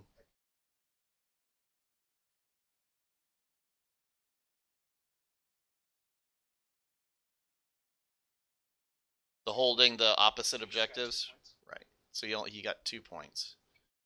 So you can see how this is really developing in that Jayson is effectively doing what his army does best, right? He's kind of controlling. He's trying to control majority objectives. He's trying to project board presence, especially onto the objectives. Whereas Jony, he's playing the Imperial Knights. He's really going to be killing things. He's got to be killing units. He's got to be deleting models. And in this turn, he was actually kind of muted in that inability to kill a unit. So that's a pretty good swing. That's why you never give up in a game, as much as it didn't look very good for Jayson in turn 1. A poor turn, and you're right back in it. So you can't ever give up.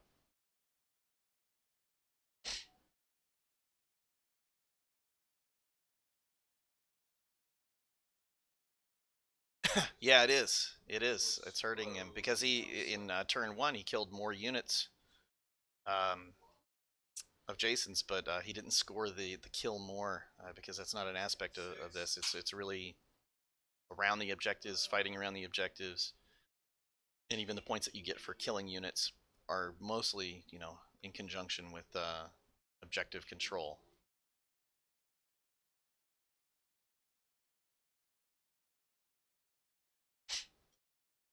You know, airbrushes can really help you painting your army. If you got a decent airbrush, um, you know you can get a primer coat down, a base coat down, and then yeah, like Beely's typing, and they've got contrast paints that they've just come out with, where you more or less just lay down a base coat, and then you're pretty much good to go. I mean, you can add some low lights and highlights, but yeah. Who's Dino?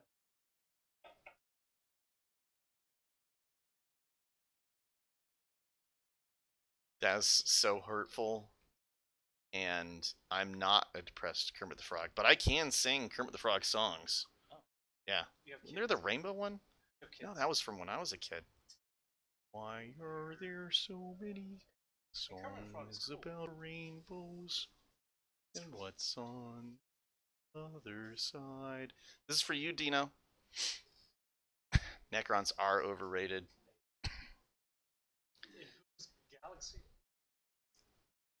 Necrons are, well, thank you, sir. Appreciate that. Yes, Piggy. Piggy. I like Kermit. He's cool.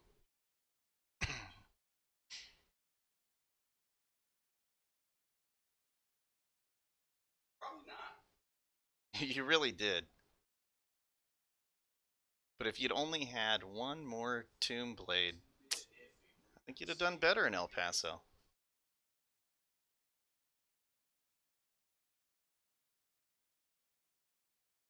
You like the format in the streaming format and the visual, or the mission format?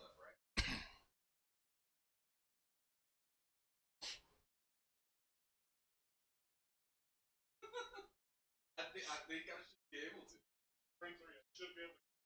I should be. Both of these guys have struggled to kill units in this game. It's No, It's not easy. It's the mission where oh, can't get any of those points. because he's not killing anything. He's not. Yeah. That's funny. Yeah, that's a disadvantage. Such a Thanks, Dino. Yeah, and we're still working out kinks with the stream, but honestly, I haven't seen anything that looks better than this. So, you know, once we get smart on how to do this, I think we're gonna have the best game in town. Ugh. How do you even do that?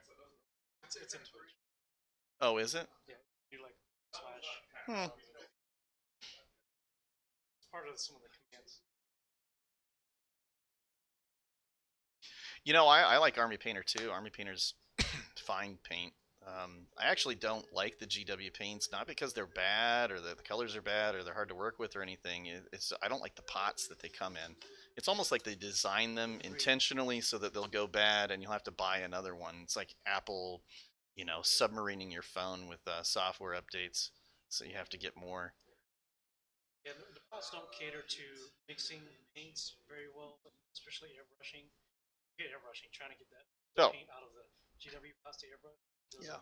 I use eyedroppers But it's to an get it out, extra and it's still hard Such to an get it extra to step work. to have to use their paint. Yeah, and I just gotten to the point where I'm not even bother with it, and I'll just go with like a Vallejo or something like that.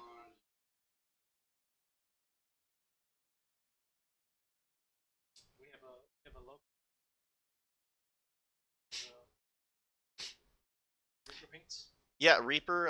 I've actually started the process of getting in contact with them, talking with them, and then yeah, Scale 75 paint. I'm not familiar with that, so I don't know what they. They have a store. Is it a store or is it a paint brand? Both. But they don't have. They only have one here because they go to professional out of here. They're European. They're a European company. They're not a country. We don't allow foreign countries inside of Texas. That's like an Italy and Vatican thing only, I think. Yes, wet palette. Although I have not. I have a wet palette, and I haven't even taken it out of the packaging. I just don't have time anymore between going to tournaments and prepping for my own events. It's just so difficult to get any kind of painting done. So Neil, I'm envious of you, sir.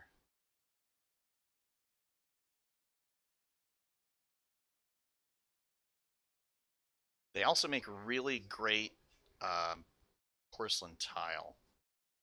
I put down these large Spanish porcelain tile my previous house, and it was beautiful.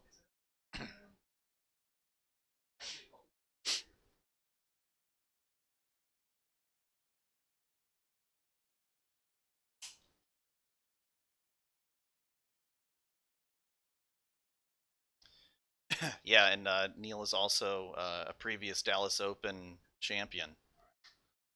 So, beautiful army, great player, good codex. Those are 3 recipes for success in a tournament, yeah. Good attitude. Yeah, in fact, there was a huge uproar at the 2018 Dallas Open because Neil went 4-1 and ended up getting best overall because his paint score was through the roof, and the competitive players, they all rushed the judges table and was like, "What's going on? My world is ending. Someone was 4-1 and got best overall." But it's a component of the game that that we try to promote. And when you go to a tournament, yes, competitive players want to be there to win. But there's more aspects to the hobby than just winning. And if you want a best overall trophy, then you're going to show up with a beautifully painted army, or you're not going to win. So, Neo, you're not going to wait for the sisters to come out? They're so ugly. I know we don't want to. The current one. I know that we don't want to objectify women, but this is a little fantasy game. I want my pieces to have really big boobs, not like bob cuts. And yeah, it's a problem for me.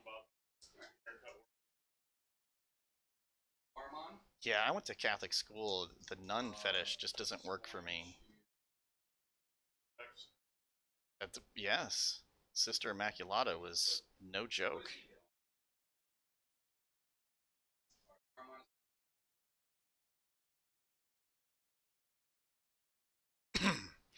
So you can see just by looking at this table how the Knights have just pushed the entire Chaos army back into that corner. So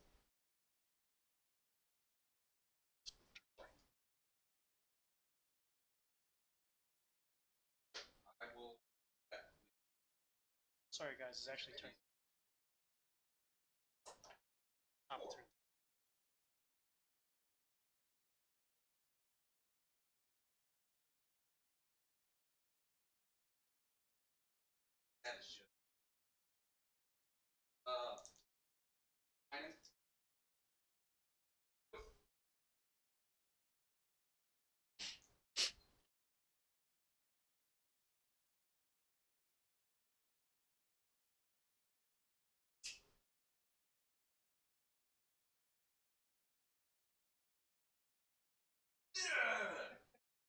I want Infernal Gateway.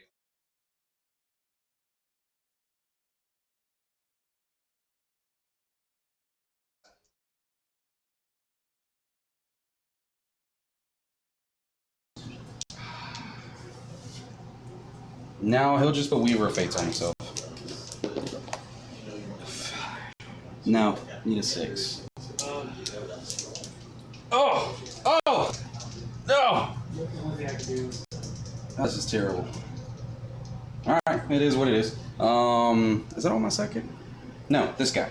So he will do Diabolical Strength on himself. Sure. I might have to buy a third bottle here. You will not. I will spend a command point. But this is what Okay. Oh, same thing, but this is not a bad thing. I really need this. See, What do I need? this is 4 better. 8-second delay. I get it. So I got 1 command point left. Okay. And then he will smite to your knight. 8. 4. 3. 5 ups. Takes 2. Now 6. And that is it. Blues can smite, correct? Yes, and Brimstones can as well. But it's on 1 dice. Yes.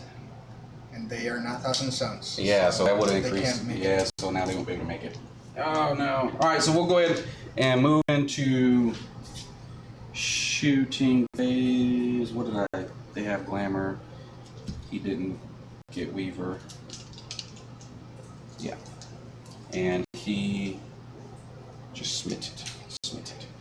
Alright. Shooting. Yep. Armand is going to shoot his pistol into that guy. Sure. Oh no, that's cocked. Hits. Need a 4. The cultists will shoot all their guns into that guy. Okay.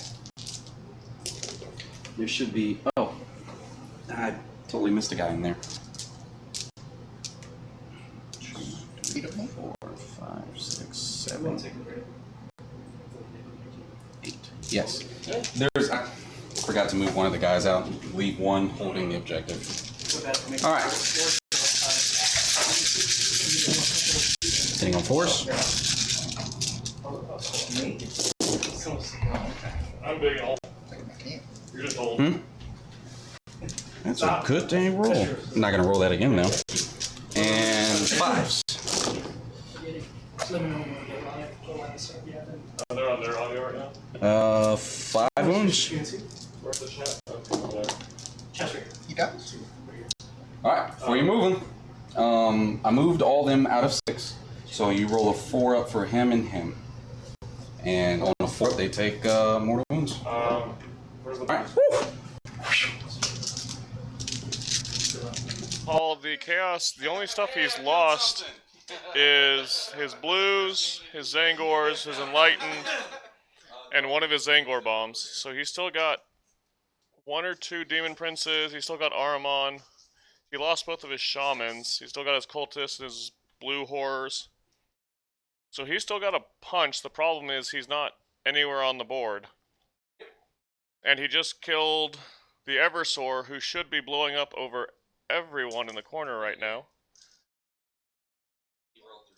No, it's per model.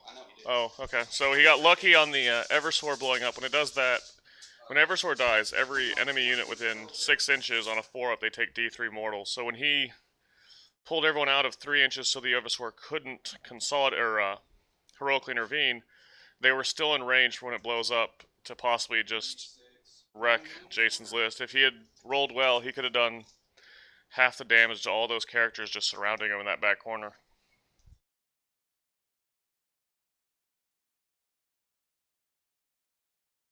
But it does mean that Jony can finally start going for the victory point of killing a killed unit, which is part of this mission. Oh, so 2 you. Oh, she did. Now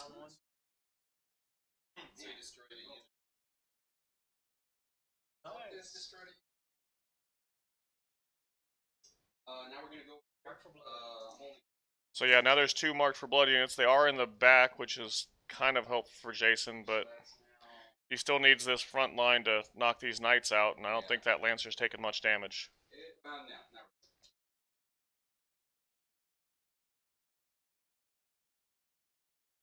So he's going to shooting the pinks again? Yep.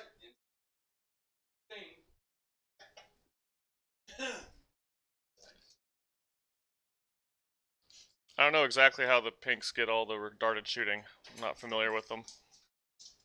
When they're over 20, they turn into Assault 3. They're a Zinch character, Codex, they get +1 strength.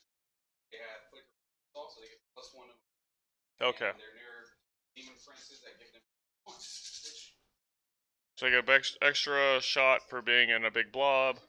Demon Prince is giving them a reroll. They got a spell on him to get +1, or another guy's near him to get +1 strength. So it's a good number of buffs on him. Problem is they're still shooting a knight, and they don't have big AP on their weapons, so they're shooting at a knight with a 2-up armor, and Jony basically just laughs at him. 72, half of them hits, 36. 1/3 of those wound, so 12. He gets 2 of them fail, he gets 2 wounds in with all those shots. And Jayson gets arthritis from rolling that many dice. So the real loser is Jayson in that case.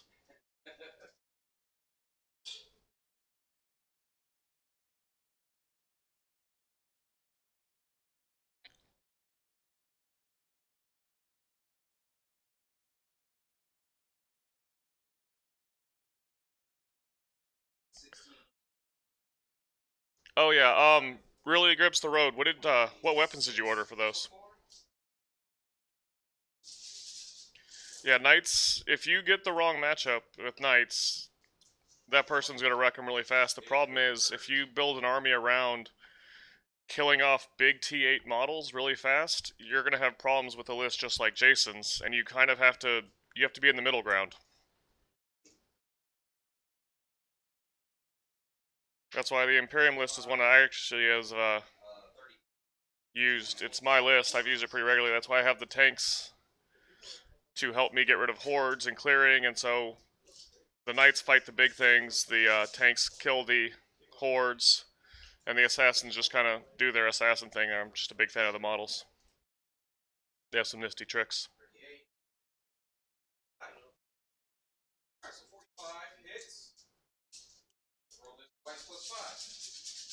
Looking for 5.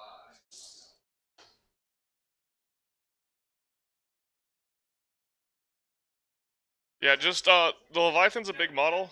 If you buy them, I always recommend magnetizing anything that big, and that way later on you go down the road, you find out you want something different, get the other weapons, put the magnets on, paint them up, and you're good to switch around. The Chaos Leviathans I think aren't quite as good as the Imperium ones just because of different weapon stats. But they're still really good. They're a tough model. They're very hard to remove from the game, which is always a good thing.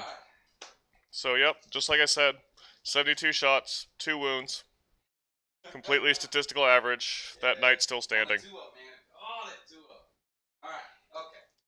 The big thing that hurts bad or new knight players versus experienced ones is knowing which warlord traits and relics you want to buy. Jony knows that chaos list he's playing against inside and out, so he knew he wanted that 2-up armor, and it's paying dividends for him against all these AP 0 weapons.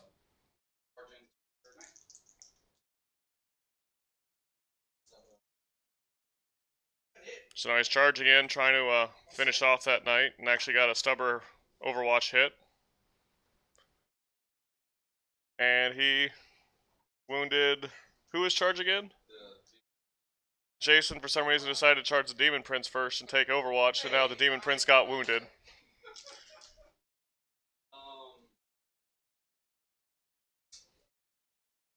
Are only GW allowed... Do you talking about official models at non-official events, Paul?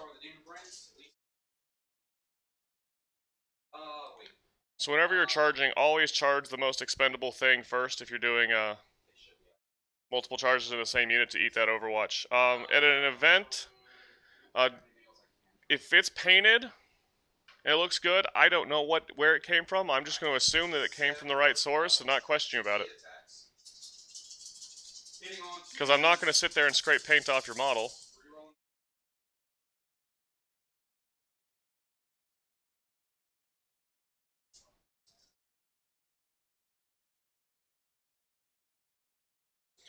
And a lot of times there's people that do proxies. They'll do conversions. There's a guy who goes to a bunch of the Texas events. He used to run a Eldar army that was half Eldar bits and half Necron bits. That was a beautiful army. It was a little confusing to play for the first time if you haven't seen it, but if it looks good, it looks like the weapons are right, you'll generally be fine. Whenever you're going to an event, go ahead and email the tournament organizers ahead of time. Send them pictures. Send them what you're trying to run them as. That way, if anyone has any questions when you start up a game, they'll tell you whether or not you already have an approval. So the judge comes up, he's like, yeah, I saw this, it's good. You won't have any problems. I've only rejected 1 conversion or proxy request in the 2 years we've had the Dallas Open. I would rather you put down models that look good and you love over sticking to just these things and they have to look just like this, and that's what you get.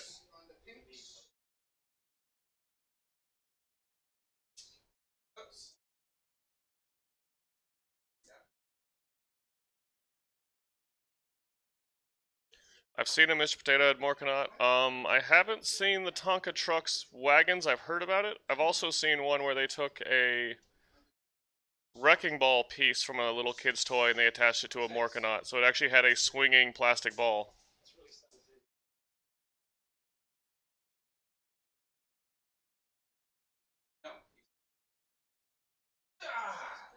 So the melee phase is over and that knight is still standing. Oh, he died. But he blew up and killed a bunch of stuff. Almost killed the Demon Prince. Wounded a bunch of models.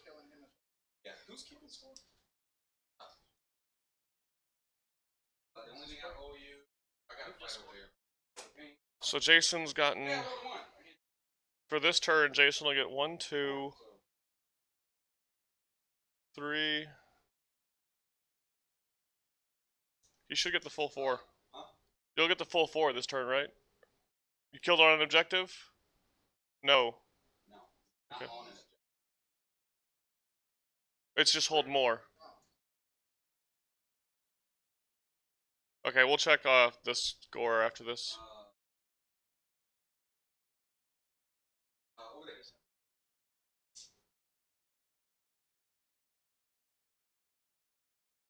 Paul, you might want to look. There's a company, I can't remember what the name of it or where, but if you search for converted orcs, there's a small modeling company, I think it's just a couple guys. They've done orc armies themed after any other GW army. So they have ones where they bought all the orc kits, they bought all the Necron kits, and they mix them together and make Blitzbombas and boys and bikes out of the Necron stuff and the orc stuff together, so the entire army looks like a looted Necron army of orcs.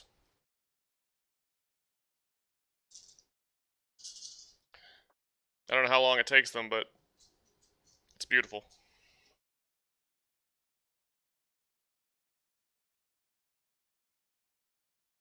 What was that? You can see who's in here? Oh yeah. These are all 5.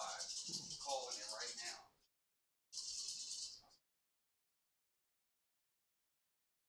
Oh, there's...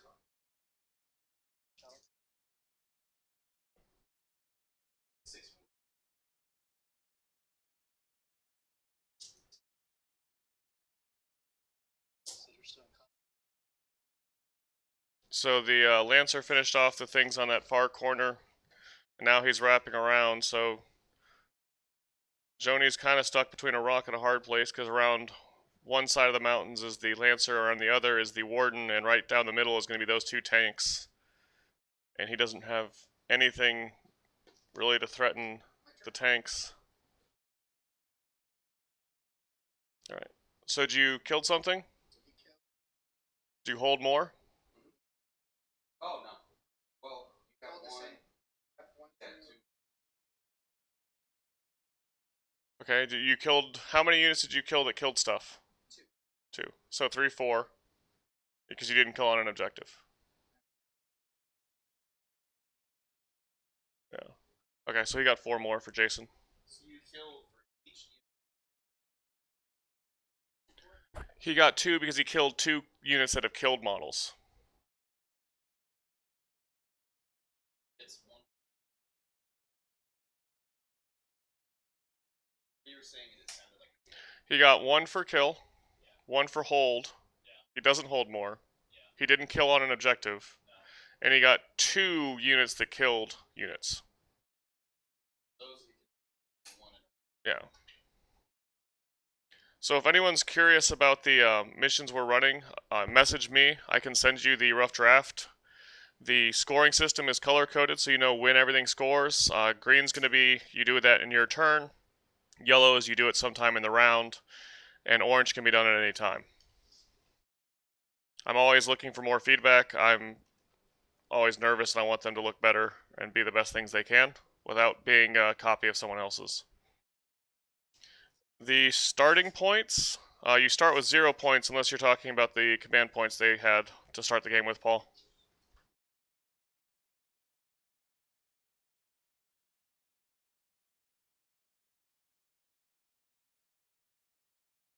Any more drinks, right? So you see Jony's just moving up the Warden. The reason he's going to do that is because there's nothing scary for the Warden to fight, really, except for that Demon Prince, and even that's not super scary. So what he wants to do is double the usefulness of that Knight. He wants to shoot a unit and charge a unit and stomp on it, so he can get 2 valuable phases of damage done with it instead of just 1. The Lancer's going to go around the back and hopefully start knocking out a lot of those things that are smiting him, because that's really where most of Jayson's power is, but now that it's not protected, he can start picking them off one by one. We did 2,000 points, Paul. The only place that does competitive events that aren't 2,000 when it's one-on-one is Games Workshop. They, as you know, they do 1750 at the Citadel and 1750 at Warhammer World. When the 8th edition first dropped, everyone looked at what did the lists we used to run, how many points are those, and they looked to be about 2,000 points. So we said, all right, we'll play games at 2,000 points. Excuse me.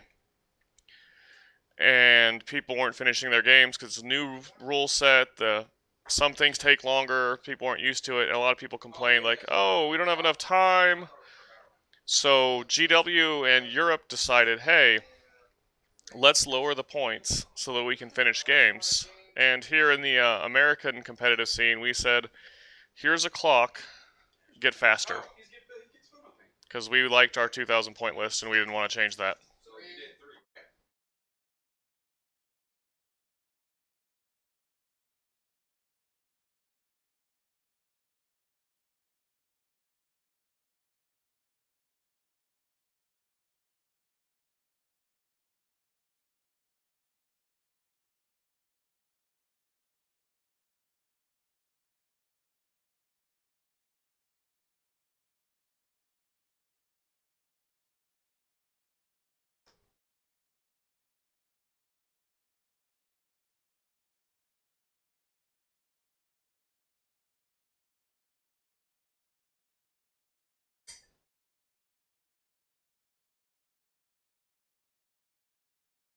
Ooh, that's too fancy for me. That's too fancy for me. We could hide your house though if you want. If that's what you're trying to do. Yeah, we'll want to have that set up for the bigger events. Yeah. That's awesome though. No, we're actually at the guy whose equipment all this is at his house, so it's a mess. It's a little bit messy and it's a little bit cramped, but we're gonna make it work. We just want to make sure we have a lot of the kinks worked out before we start moving this stuff around.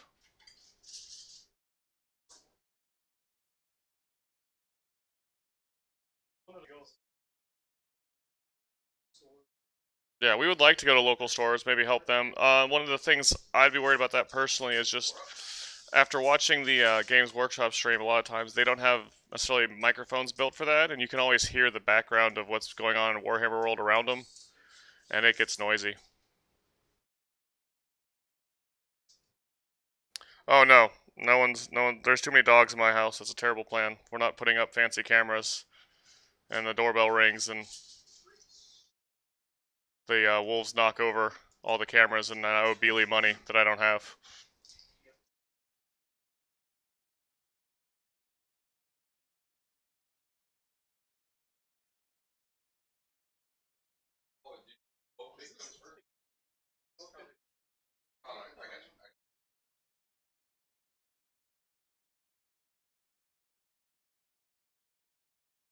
So if you've been watching, Jony's been slowly whittling down Jayson's stuff with his guns.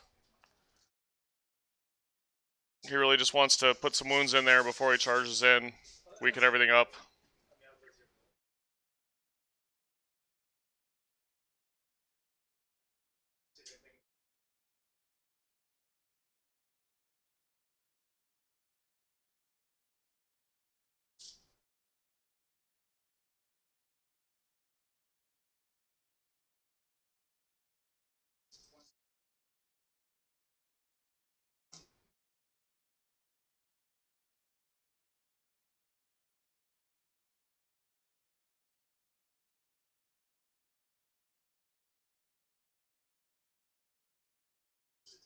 So he's taking the Punishers and he's splitting up the fire. He wants his main Punisher gun to go into those pink horrors, and then the heavy vultures going to those Zangors right in the middle.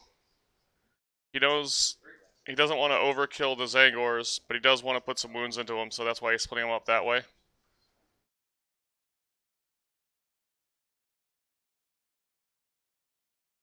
Those tanks have between them 12 heavy bolter shots and 80 strength 5 shots, so it's a lot of firepower to put into basic troops. Generally, you're at a big event. You shoot your Punishers at like a 10-man guard squad or a 5-man Space Marine squad. Your opponent's probably just going to pull the models and skip that shooting part because it's a waste of time. It's going to happen.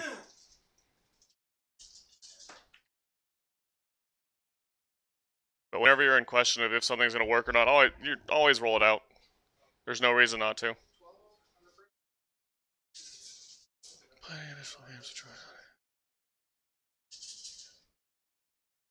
It means it caps.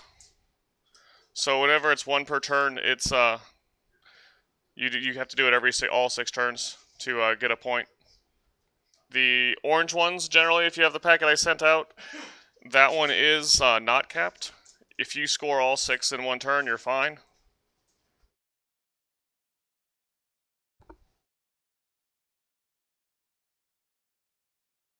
And like I said, it's a rough draft. I need to clean up some of the language on it.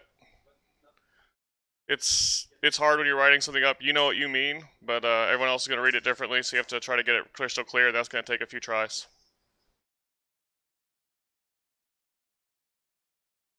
So Jayson is intentionally pulling all the models closest to the Warden when they die, because he doesn't want that Warden to charge. So if he pulled them from the other side where his Demon Princes are, he gets away from their buffs, from the auras, and he can get charged by the Warden for whoever's left.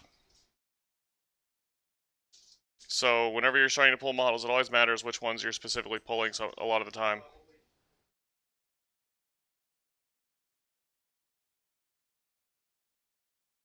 Forge roll models are definitely allowed, Paul.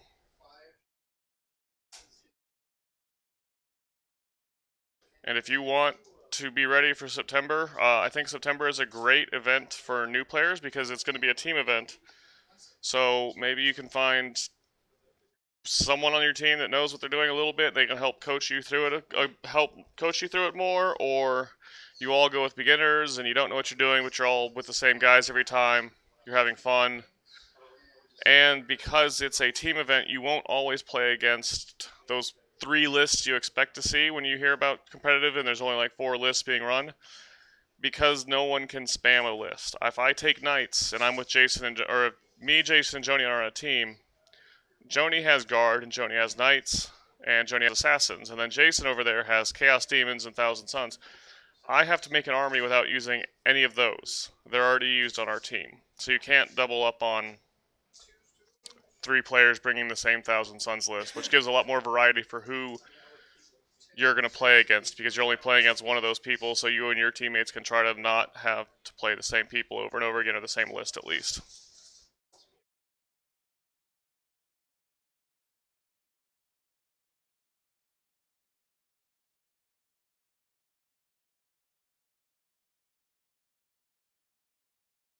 So the Endless Fury just shot at one of the units, I'm not sure which until he pulls them. And Jayson forgot how to do the Feel No Pains quickly. So whenever you're doing Feel No Pain on a single wound models against multi-wound damage, you got a lot of hits, roll for all the hits, or all the wounds. Each individual hit, that is. And only re-roll the ones that succeeded, because they've already died from the first one if they fail. There's no need to roll them 2 at a time for each hit. I'm bad at explaining it, but if you're ever around at one of our Learn to Plays, I can show you in person a lot better.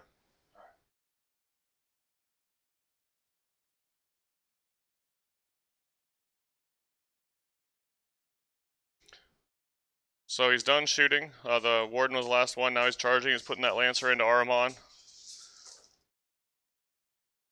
And I'm guessing the Cultist by the number of dice. So there's not really a lot of Overwatch. Nothing that's really going to scare the Knight.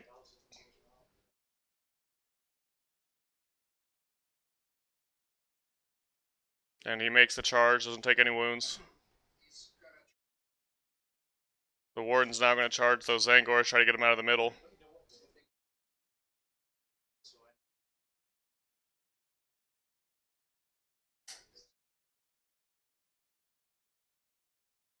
Didn't make it. It's going to take a reroll. Down low, Otaku, where are you at? Like, where do you live?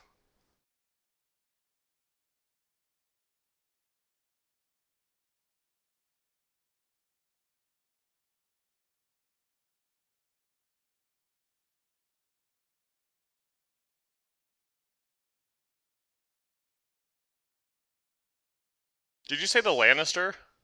Oh, I thought you said the Lannister.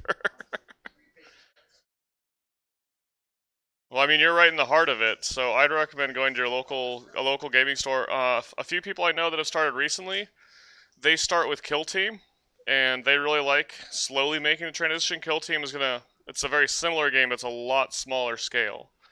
So they get the general idea of how the game works, they get a feel for it, and they decide if they like it or not. And it lets them try out small numbers of models of different armies, because it's a lot easier to buy a whole Kill Team than it is a whole army.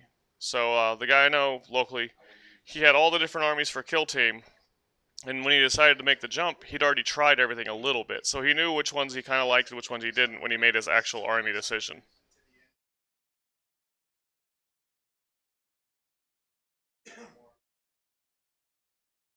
Paul, I know you have a lot of armies collected. We've all seen your collection. It's impressive. But yeah, there's nothing wrong with orcs.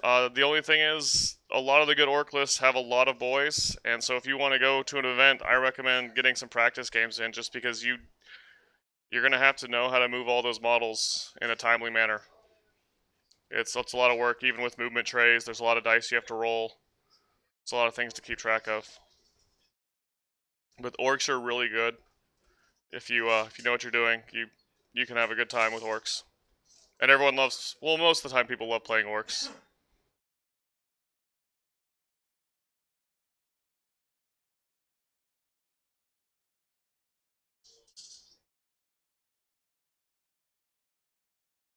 Yeah, oh, definitely true. The only thing is,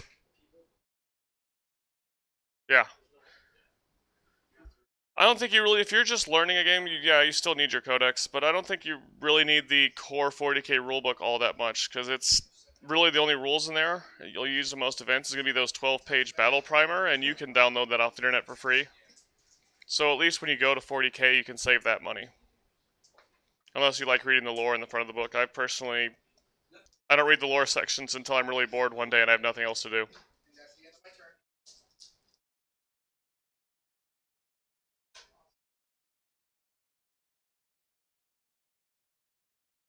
So Lancer charged in, decided not to hit Ahriman enough. But he did knock out the cultists. The warden knocked out the last of those Zangors. How many points did you score, Jony? Just 2? How many did you get?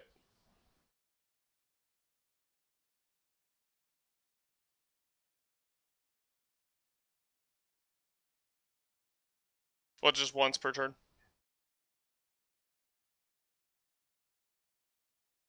Okay, so when you killed 5. So Jony got 5 that turn. Too slow. Bam. Look at that. I modified the numbers. It's like I almost know what I'm doing. Jayson's not at that CP. He's at this now. We're way behind. Jony, CP. Okay. There we go. Now those numbers are right.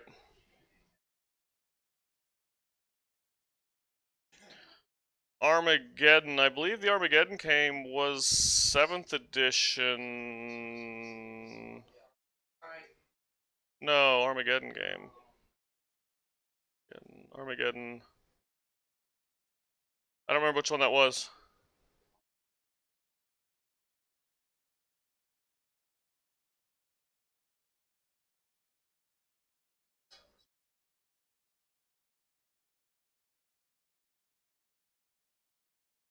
So Jayson's now hiding. He's got a unit behind that big building you see in his corner that he's messing with. And he's putting all the things specifically an inch away from the walls. That way the knight cannot just go run up next to the walls and charge them. Basically, he's huddling up for dear life because he doesn't want to die anymore.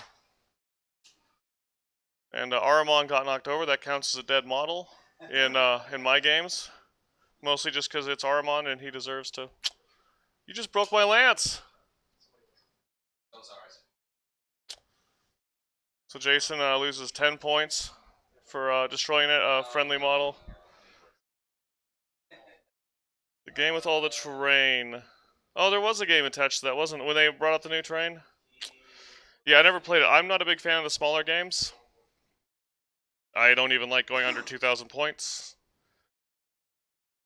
For all those that do enjoy it, more power to them.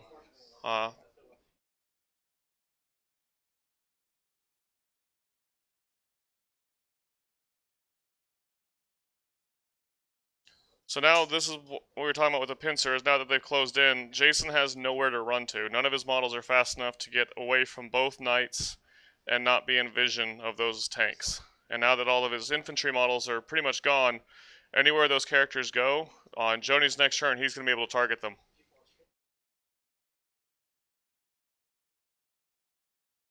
Warcry actually looks good to me, but I was a big fan growing up of, what's it called? Mordheim. So it looks very Mordheim-ish so far, and I love that idea. I would love to do AOS. I'm going to talk to the local guys that do a great job. The local AOS teams here, they're doing a great job of bringing that game up. I think I would probably start Iron Jaws as well, or Lizardman. I'm a huge Lizardman fan. I play Total War all the time, and I'm always Lizardman. So that one's great. Iron Jaws is probably my second. I love the idea of just a few big, scary orcs versus Horde. I don't like Horde armies, as you can see. My Knight army is out there. That's mine. That's too many models. Or that's as many models as I want to use. As for the new APOC, I know it's streamlined from what I've seen, and it looks like it makes a big game go faster. I like the idea of testing APOC with alternating actions.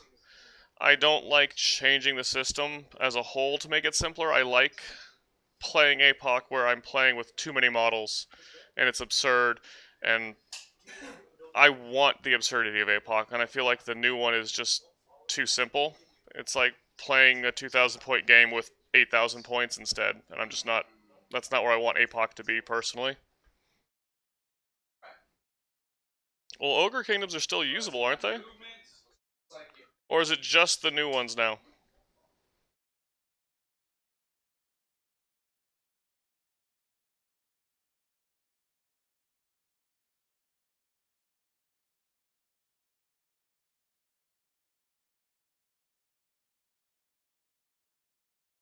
So basically, looks like Jayson's going for a let's kill the Lancer plan.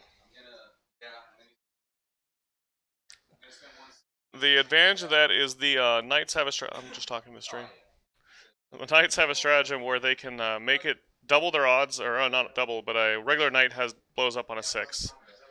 Knights can use a trick where they blow up on a 4 instead, except you can't use it on the fancy Knights like the Cerastuses, which is what that Lancer is. So going after the Lancer with everyone is a lot safer because there's a lot less chance of it blowing up and just finishing off all those models.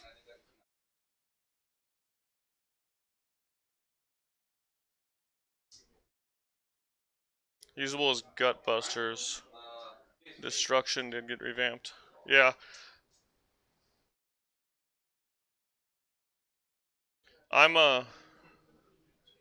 Oh yeah, well, you know, I'd love to see Bretonians come back, but that's not happening. It is what it is. Sometimes what you love just goes away. I have a friend that plays Black Templars, and he's still mad that they've been stuck into the Codex Space Marines for 4 or 5 editions now.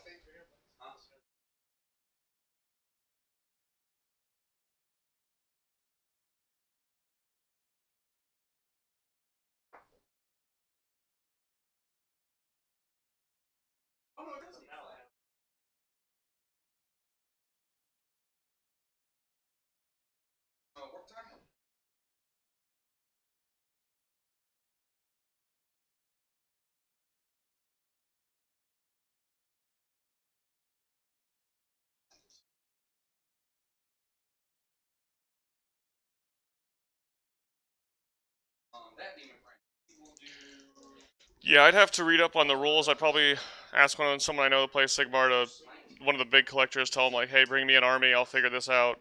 And especially someone that has Iron Jaws, let them teach me the game and see what I want to play. I actually bought a Maw Crusher and I painted it up, and I'm going to put a Space Wolf on top of it and count it as Logan Grimnar and his sled. Because I don't like the sled model. I had it, I didn't finish, I finished building it, and I was just trying to paint it, and I over-assembled it, and it was just such a pain that I didn't want to use it. But I saw that Maw Crush, and I was like, I don't play Sigmar, but I want that model. So I just finished, he's painted, I just got to put him on his base, and drop the Space Wolf on top of him, put a little platform, and he'll be standing up there riding a Maw Crush all over the battle. Evening, Night of Ravens, how are you doing?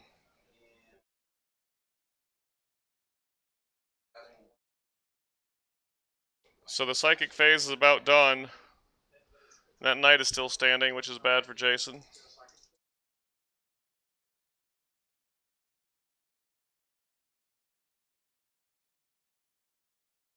Armand just blew himself up. And Aramon perils.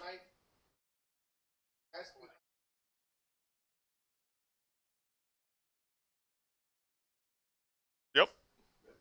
Yeah, Perils blows up. Perils in an explosion. So Aramon failed a spell because he doesn't know what he's doing. And he's going to hurt his own cultist, and he's going to hurt the knight on his way out.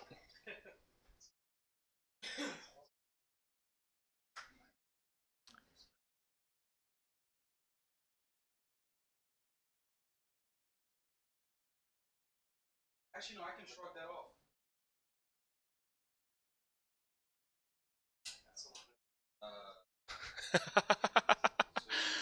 No, I hear you on Ravens. Those knights, I painted them after my family coat of arms, and as I was painting them, started to paint them, I realized I was painting a yellow, black, and white knight army, and I was just like, I should have picked different colors. Painter's tape, in this case, went a long way for me. A friend of mine's painting Imperial Fist. He actually uses the glaze, which he can't get anymore, so he's going to have to move over to the contrast. But he used to just use 3 or 4 different coats of the glaze on there, and they came out really good over a bone color.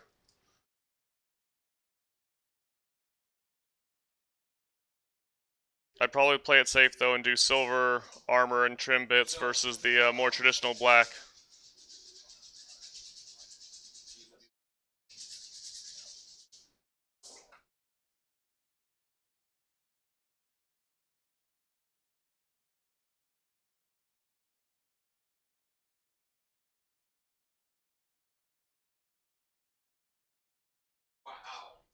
So the knight is still standing after the big scary demon prince. Alright, charge. Or no. We'll charge him. Shooting phase, sorry. Now they're charging.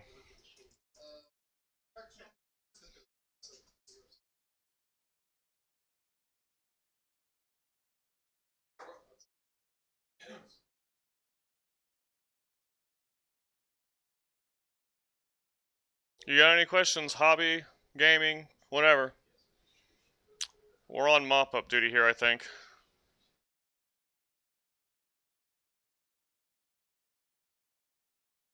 So yeah, it was one of his few guns that he had available shooting. I was wrong. Now they're all charging in.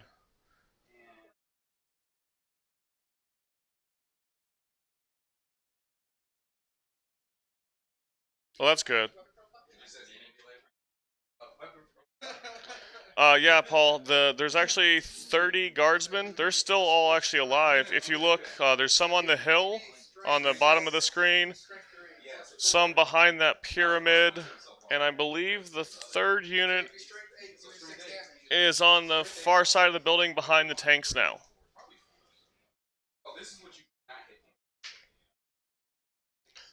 Jayson's army doesn't have a lot of shooting. It definitely doesn't have a lot of long-range attacks, so those guardsmen are pretty much just safe to sit there and hold objectives. Which is what they're doing. As you can see, there's one unit on 2 objectives there in Jony's side. Or one unit on 1 by the pyramid. The other ones are next to one on that building. Yeah, if you run a list like this, the guardsmen are there most of the time just to hold objectives. You're not expecting them to do any damage. You don't care if they die, they live. They're there to hold your objectives and get your points that way. The only times I really use them in any direct part of my strategies, I'm playing against Genestealer Cult. But that's a very special scenario where you deploy very differently because the army you're up against acts very differently than most. Oh, well, They're counts as normal guardsmen. They're all. Let me see. 1 second.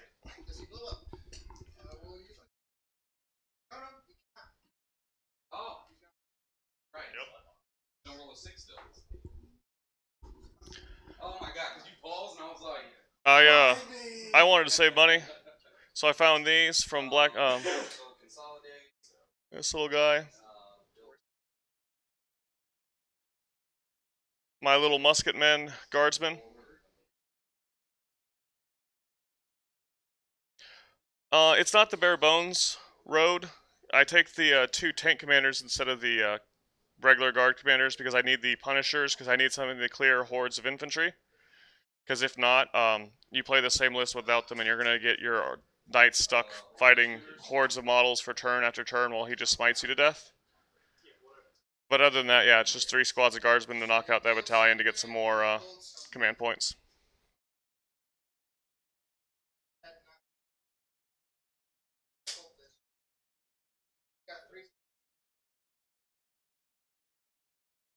So turns over, he did knock out the Cerastus, and like I said, he's not able to blow up on a 4-up, so Jony didn't get the 6. So now all those Demon Princes are trying to hide behind that pyramid to hopefully not be shot to death.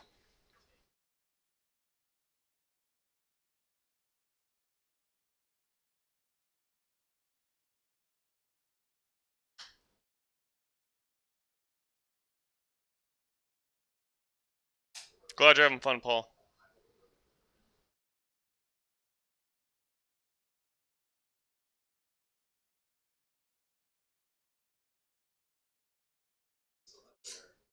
So Jony's just going to keep his threats on both sides of that mountain, slowly move up.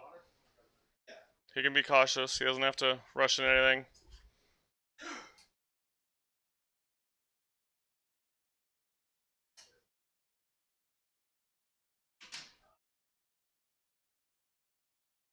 He's going to move that Calexis up against that wall to minimize its where you can be seen from, but also get it as close to the Jayson stuff as possible to try to get that -2 to casting. It's going to make it really hard for Jayson to get anything done next turn.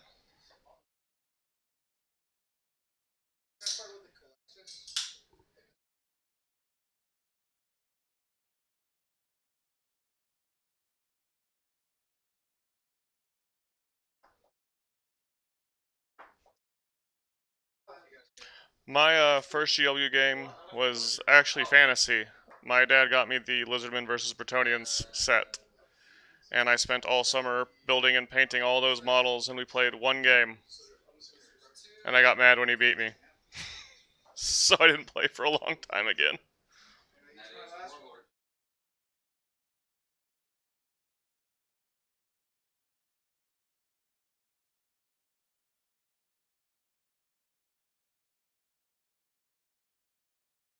So now that all the infantry's gone, these tanks and this knight can just freely shoot at all these characters.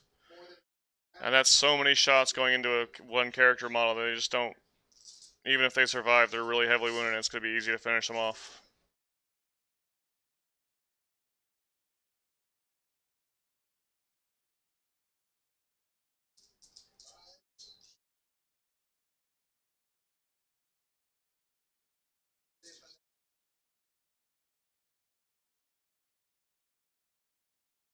How do I switch over to them?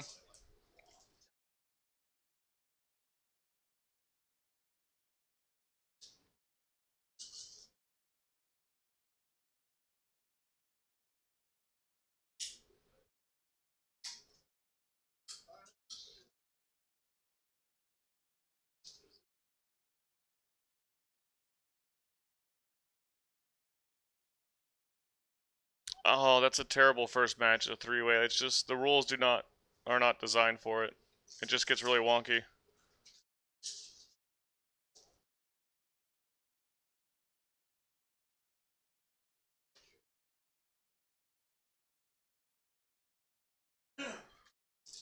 Which one's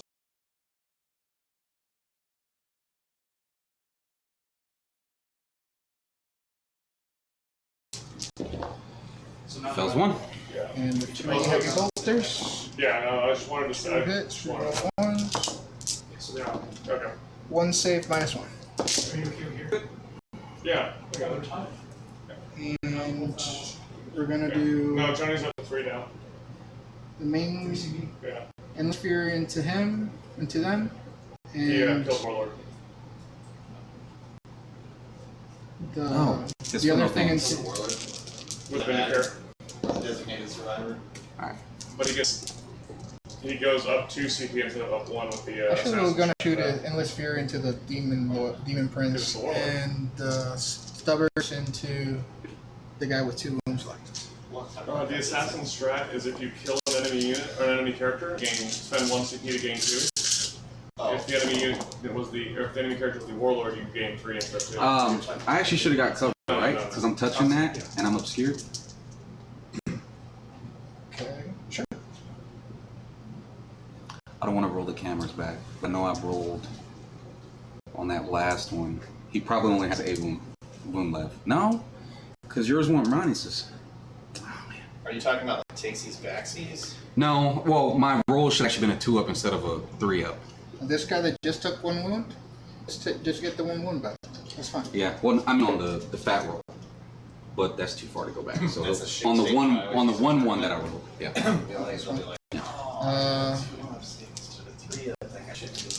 Threes. And just sounds so second grade that they're like 5 minus 2 on the demon prince. No, I do too, just because it's like 5, you forgot. 3 ups. Yeah. Bill's 1. Yeah, if it's recent, He has a 3 of them. I get it. Yeah, as we If were it's like facing turns himself. ago, Okay. No, even recently. And the storm bolt, Because you can't for sure say how 3 many hits. were 3s instead of 2s. Yeah. I can say recent, like immediately. 3 saves on guy with 2 wounds. Like, Oh yeah. if I roll, If I there's- roll, I was like, oh, those are saves. Like, that's not forgetting though. He's They're good. still there. It's when you 5, 5, it's 6. when you And the warden is gonna charge. do a model or remove a model from the table, and then you pick up the dice. You are within 12. After that, doing the next. You probably won't get to that guy, but yeah.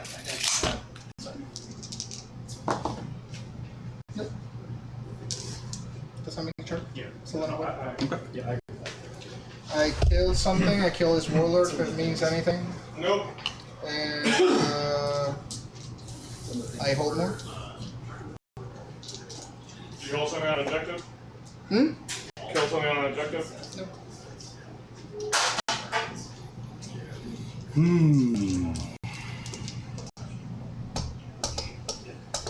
My movement? Yes. Alrighty.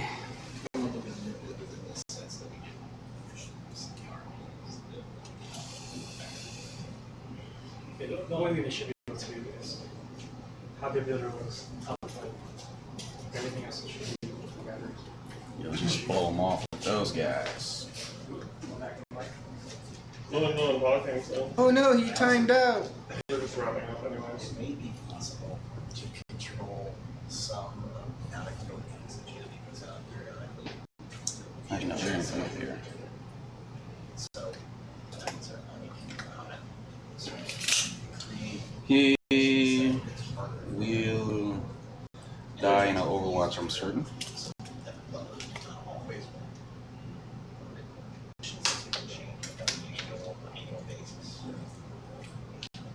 Well, it also kind of works here. Jony's not scoring as Good much advance. as he's winning It's by. very interesting now. But they're both like, you can tell they're consuming a lot of brain power trying to figure out what to do. Like I said, the best when I played Disney is like I could go grab this objective, but then you'll kill me, and you get kill off an objective. So it's I lose a model, we both gain 1 point. 18, that'd have to be over there. So he's gonna advance. Extra 2. He's gonna get over there. He's gonna advance. I think we're An gonna extra have to 3. allow both Chaos and Paralytes.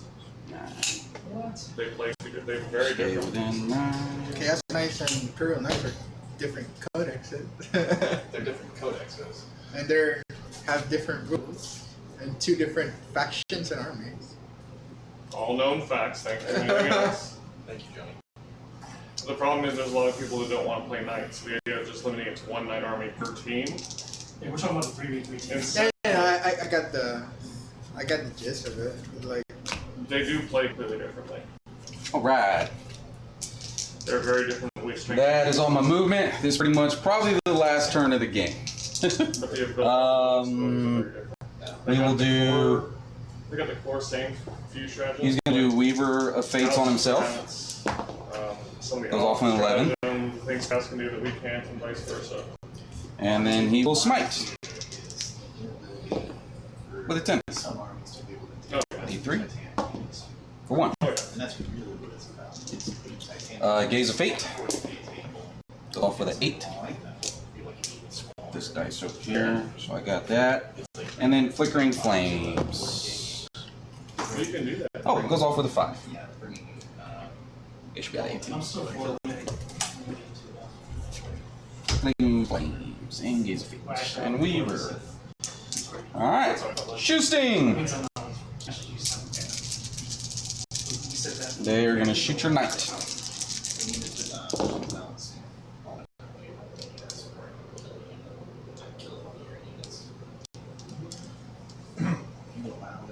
It's a heck of a average 4 roll there.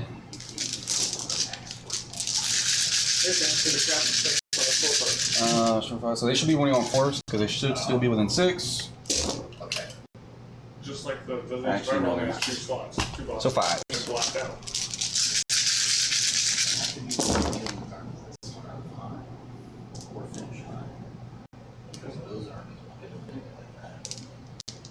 Oh, that only would have got me, what, 2 more? So, 7 wounds, minus 1. Force. 3. Yeah, I want to get it all set up and published, and I would believe it's one of the reasons why we're not. The Demon Prince will charge into him. Stops people from. It makes you really think about how you play units. Because you don't want to maximize how many units are out there and work on. I think it'll actually. 1, that's 2 hits. 1 save. Good. So the can't but Death Star. I don't know actually. 6. Not a Death Star. It's just Alright. one mission, it's just going to affect how people play. See how What kind of. No one in 7th edition? 2s, rerolling 1s. Like stage wolves There's around. 1 6. Alright. Try 5. to just build a list that's going to beat Space Wolves for all. 3 wounds at minus 2.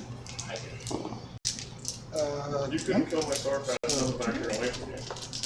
And you can stomp him back. Yeah. But I just hide in the corner with my 2 upper roll of it and then try to chase you. You know, like grab it. 3 for rolling. But it's all I can get to, because if I get it, Yeah.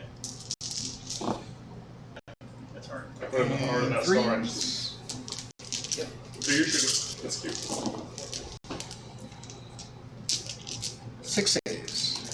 It's going to become one of those missions where people just accept that they're not doing well and they need the right matchup for that. Which is something that I think 8th edition missions are missing. Failed it by 3. Force you to take certain things. There's no bad.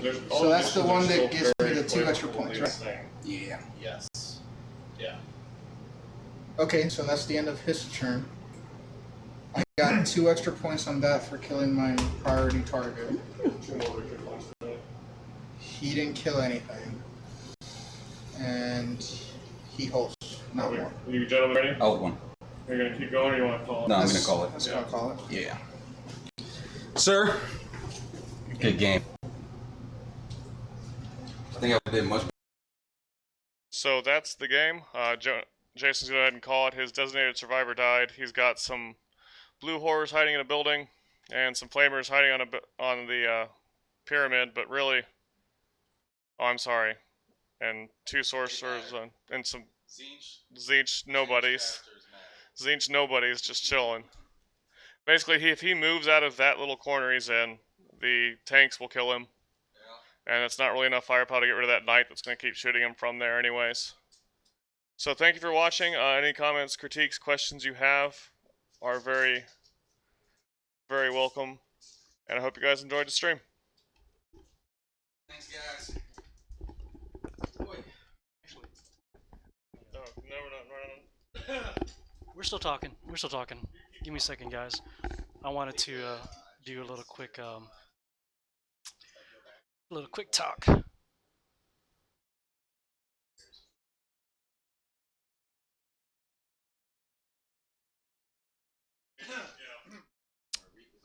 All right. Well, thanks for checking out the stream, guys. I'm gonna grab let's see here.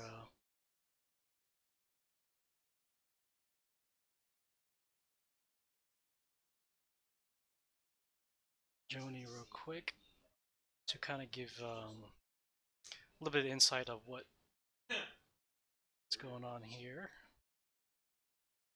I'm not sure if like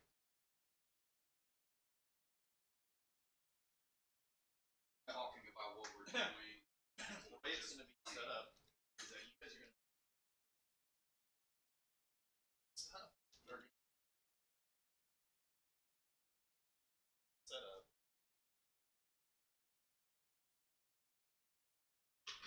So once I get done talking, I'm gonna grab Jony real quick and do a quick little interview with him, just to kind of have him talk through what he liked about the missions and what he did not like, and then talk about the actual game itself and see how that went. So, one second.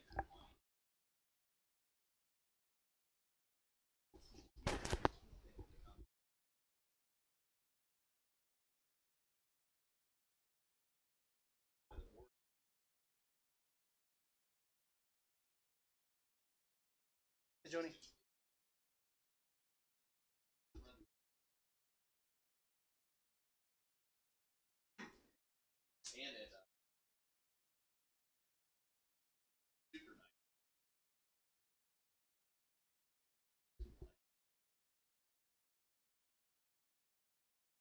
I'm gonna hop on real quick and chit chat about the game. No, I'm gonna ask you a question. Oh, okay, We do like a post interview. Is that right? Is this right? No, Jayson.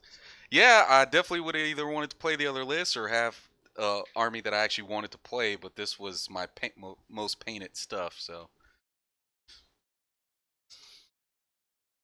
So Jayson, real quick, just talk us through, what you liked about the missions, how you felt your army was, how did it benefit your army in its missions, and what were the obstacles you had to kind of overcome to kind of play. Obviously, points wise, the scoring is really close. You had to call it just because it came down to the wire. Yeah. And he was getting pretty close to killing off.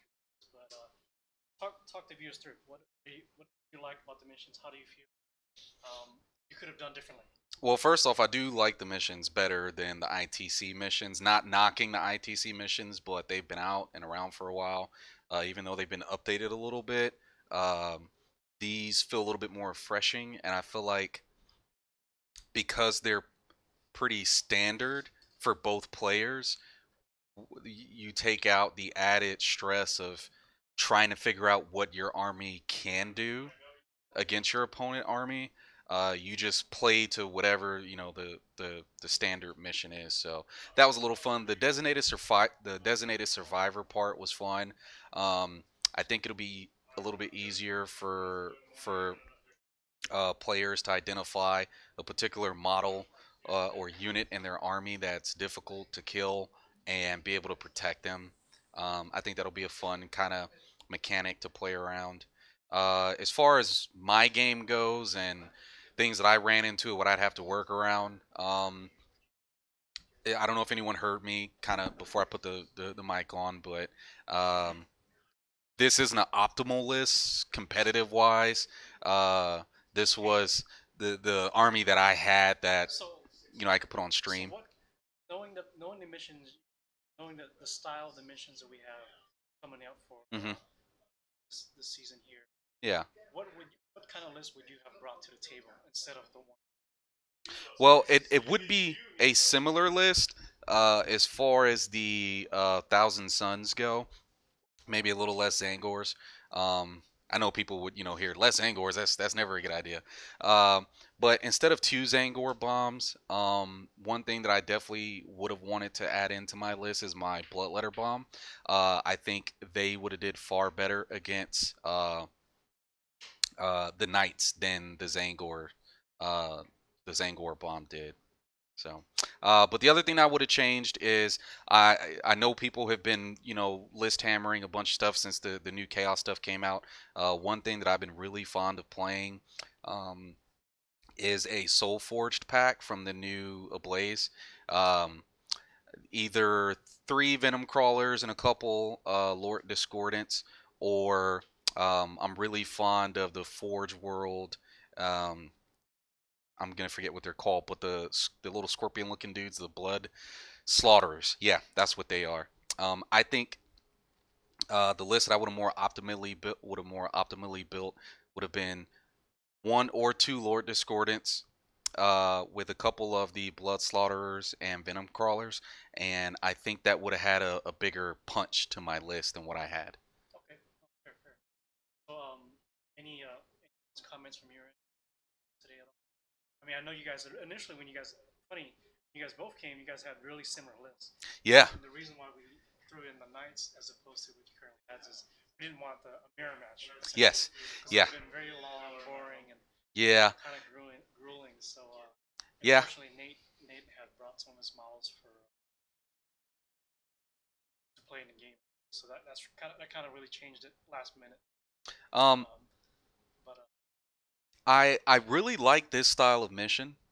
Um, it kind of reminds me of the Maelstrom style missions. The main thing being you have a designated survivor, and that's kind of one of your big points that the theme that you're playing toward is, hey, protect this guy. I think it would have been better to maybe not keep a Demon Prince as the designated survivor, because Demon Princes, you always want to throw them at something and let them kill. That's what they're good at. But when you're playing against 3 knights, it doesn't matter what the knight is. They're going to be hitting you on threes or twos, or depending on what they are, wounding you on threes, and a 4-up invul, 3-up invul will only get you so far. So yeah, but I do really like the style of this mission.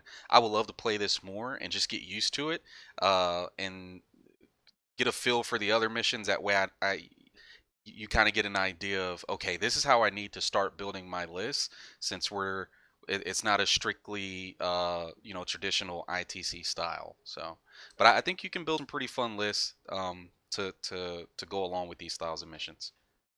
and I feel like the missions themselves it's a nice refresher. People playing and looking at it have enjoyed it. So Yeah, yeah, I thoroughly enjoyed it. Yeah, awesome. So we'll have Mr. Jony. Jony here and chat. So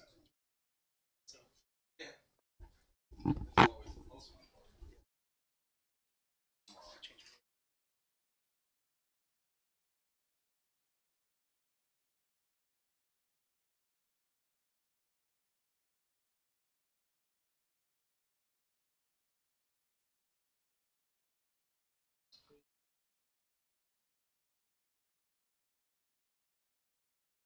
All right, we have Jony here with us. Hey The guys. other player who was playing, ran the Knights list. I know you guys heard this earlier, but actually Jony had brought in a similar list to play against Jayson. But after looking at it, it was like he realized it's the same kind of army. It's going to be very mirror matchy, and I brought in his Knights for him to play with. With that being said, I know you had a different mindset coming into it. Yeah. And obviously it changed because you had a different army Yeah. to work with. Like I said, Nate was nice enough to lend us the army that he had. That's why I was a little shaky with the assassins, the stratagems that they had. So I had to ask how many points they were. It's not my personal army, but practicing other armies aside from yourself is always good, especially when you're So do you think trying the a new game. mission? Do you think it was hard for you to play as a knight player with the mission? Number objectives and things you had. Uh, What do you felt? the missions themselves are refreshing. They're a bit different. They require not just kill or hold and just a linear pattern. Uh, since there's so many different options of how you can score points, it makes it so you can really change from game to game. Every game is a little bit more refreshing.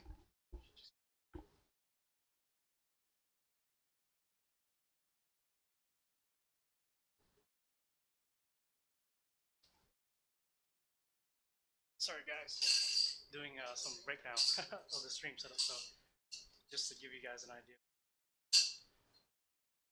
A lot to break down, and we're almost done breaking down. So going back to the battle here, the mission.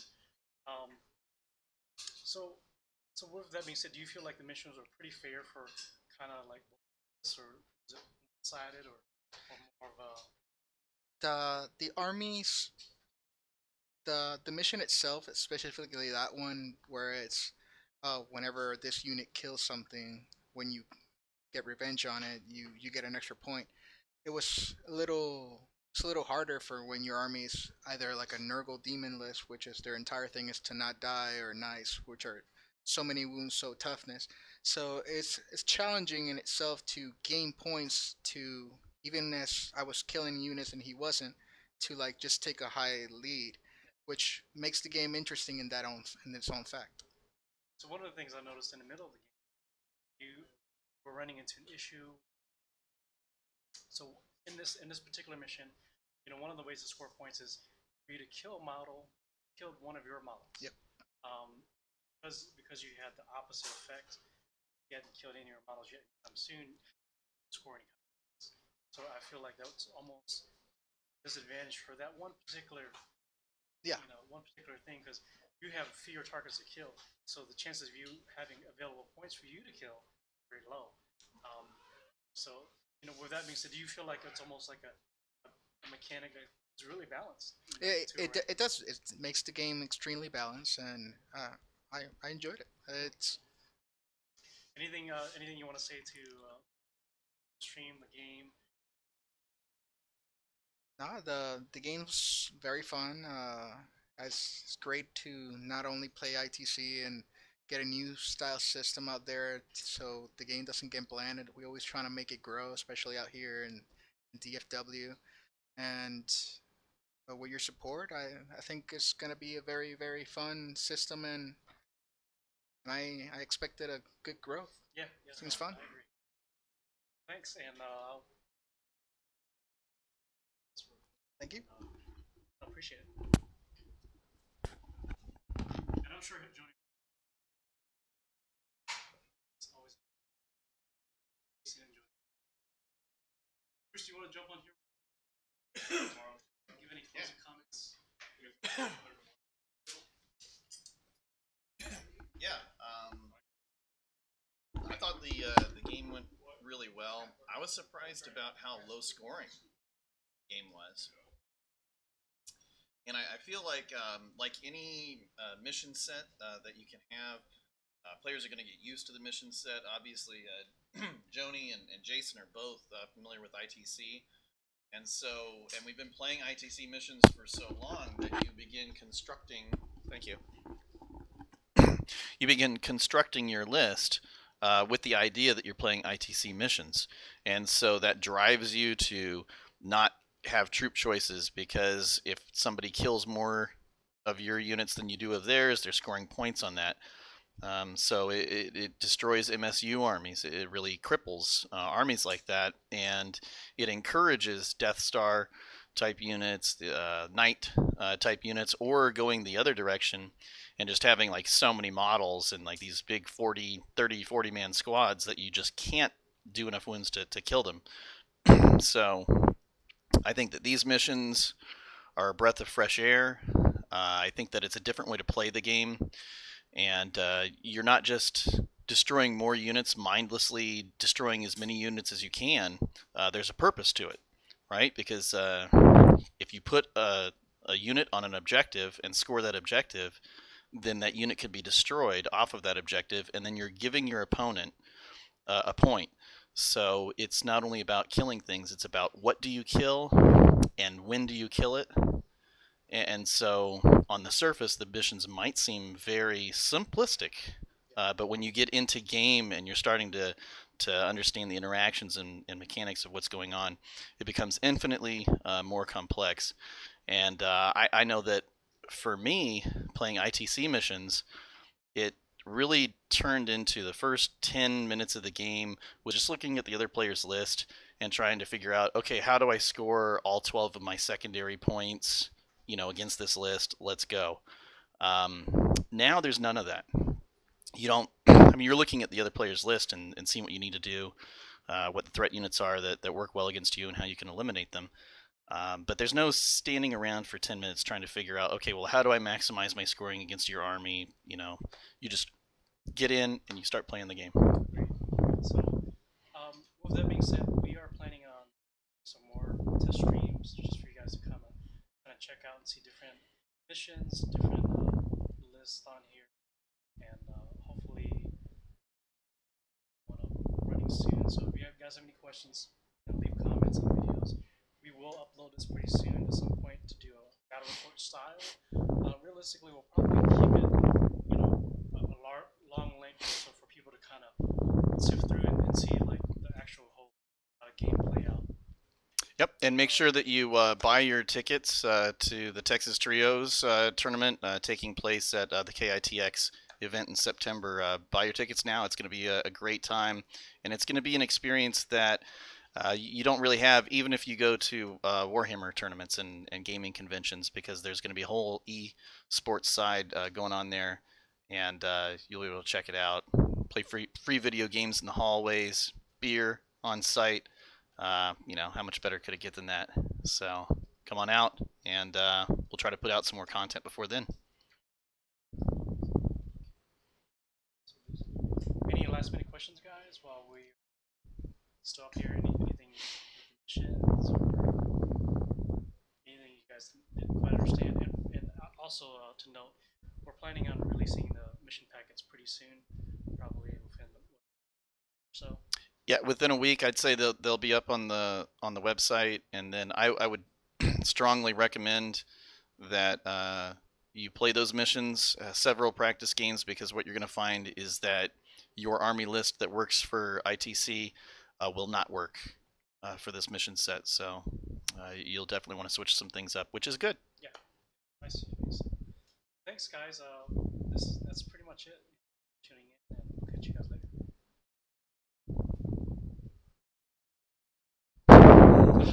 Sorry. Nobody complained when it was Darth Vader doing the breathing, Neil.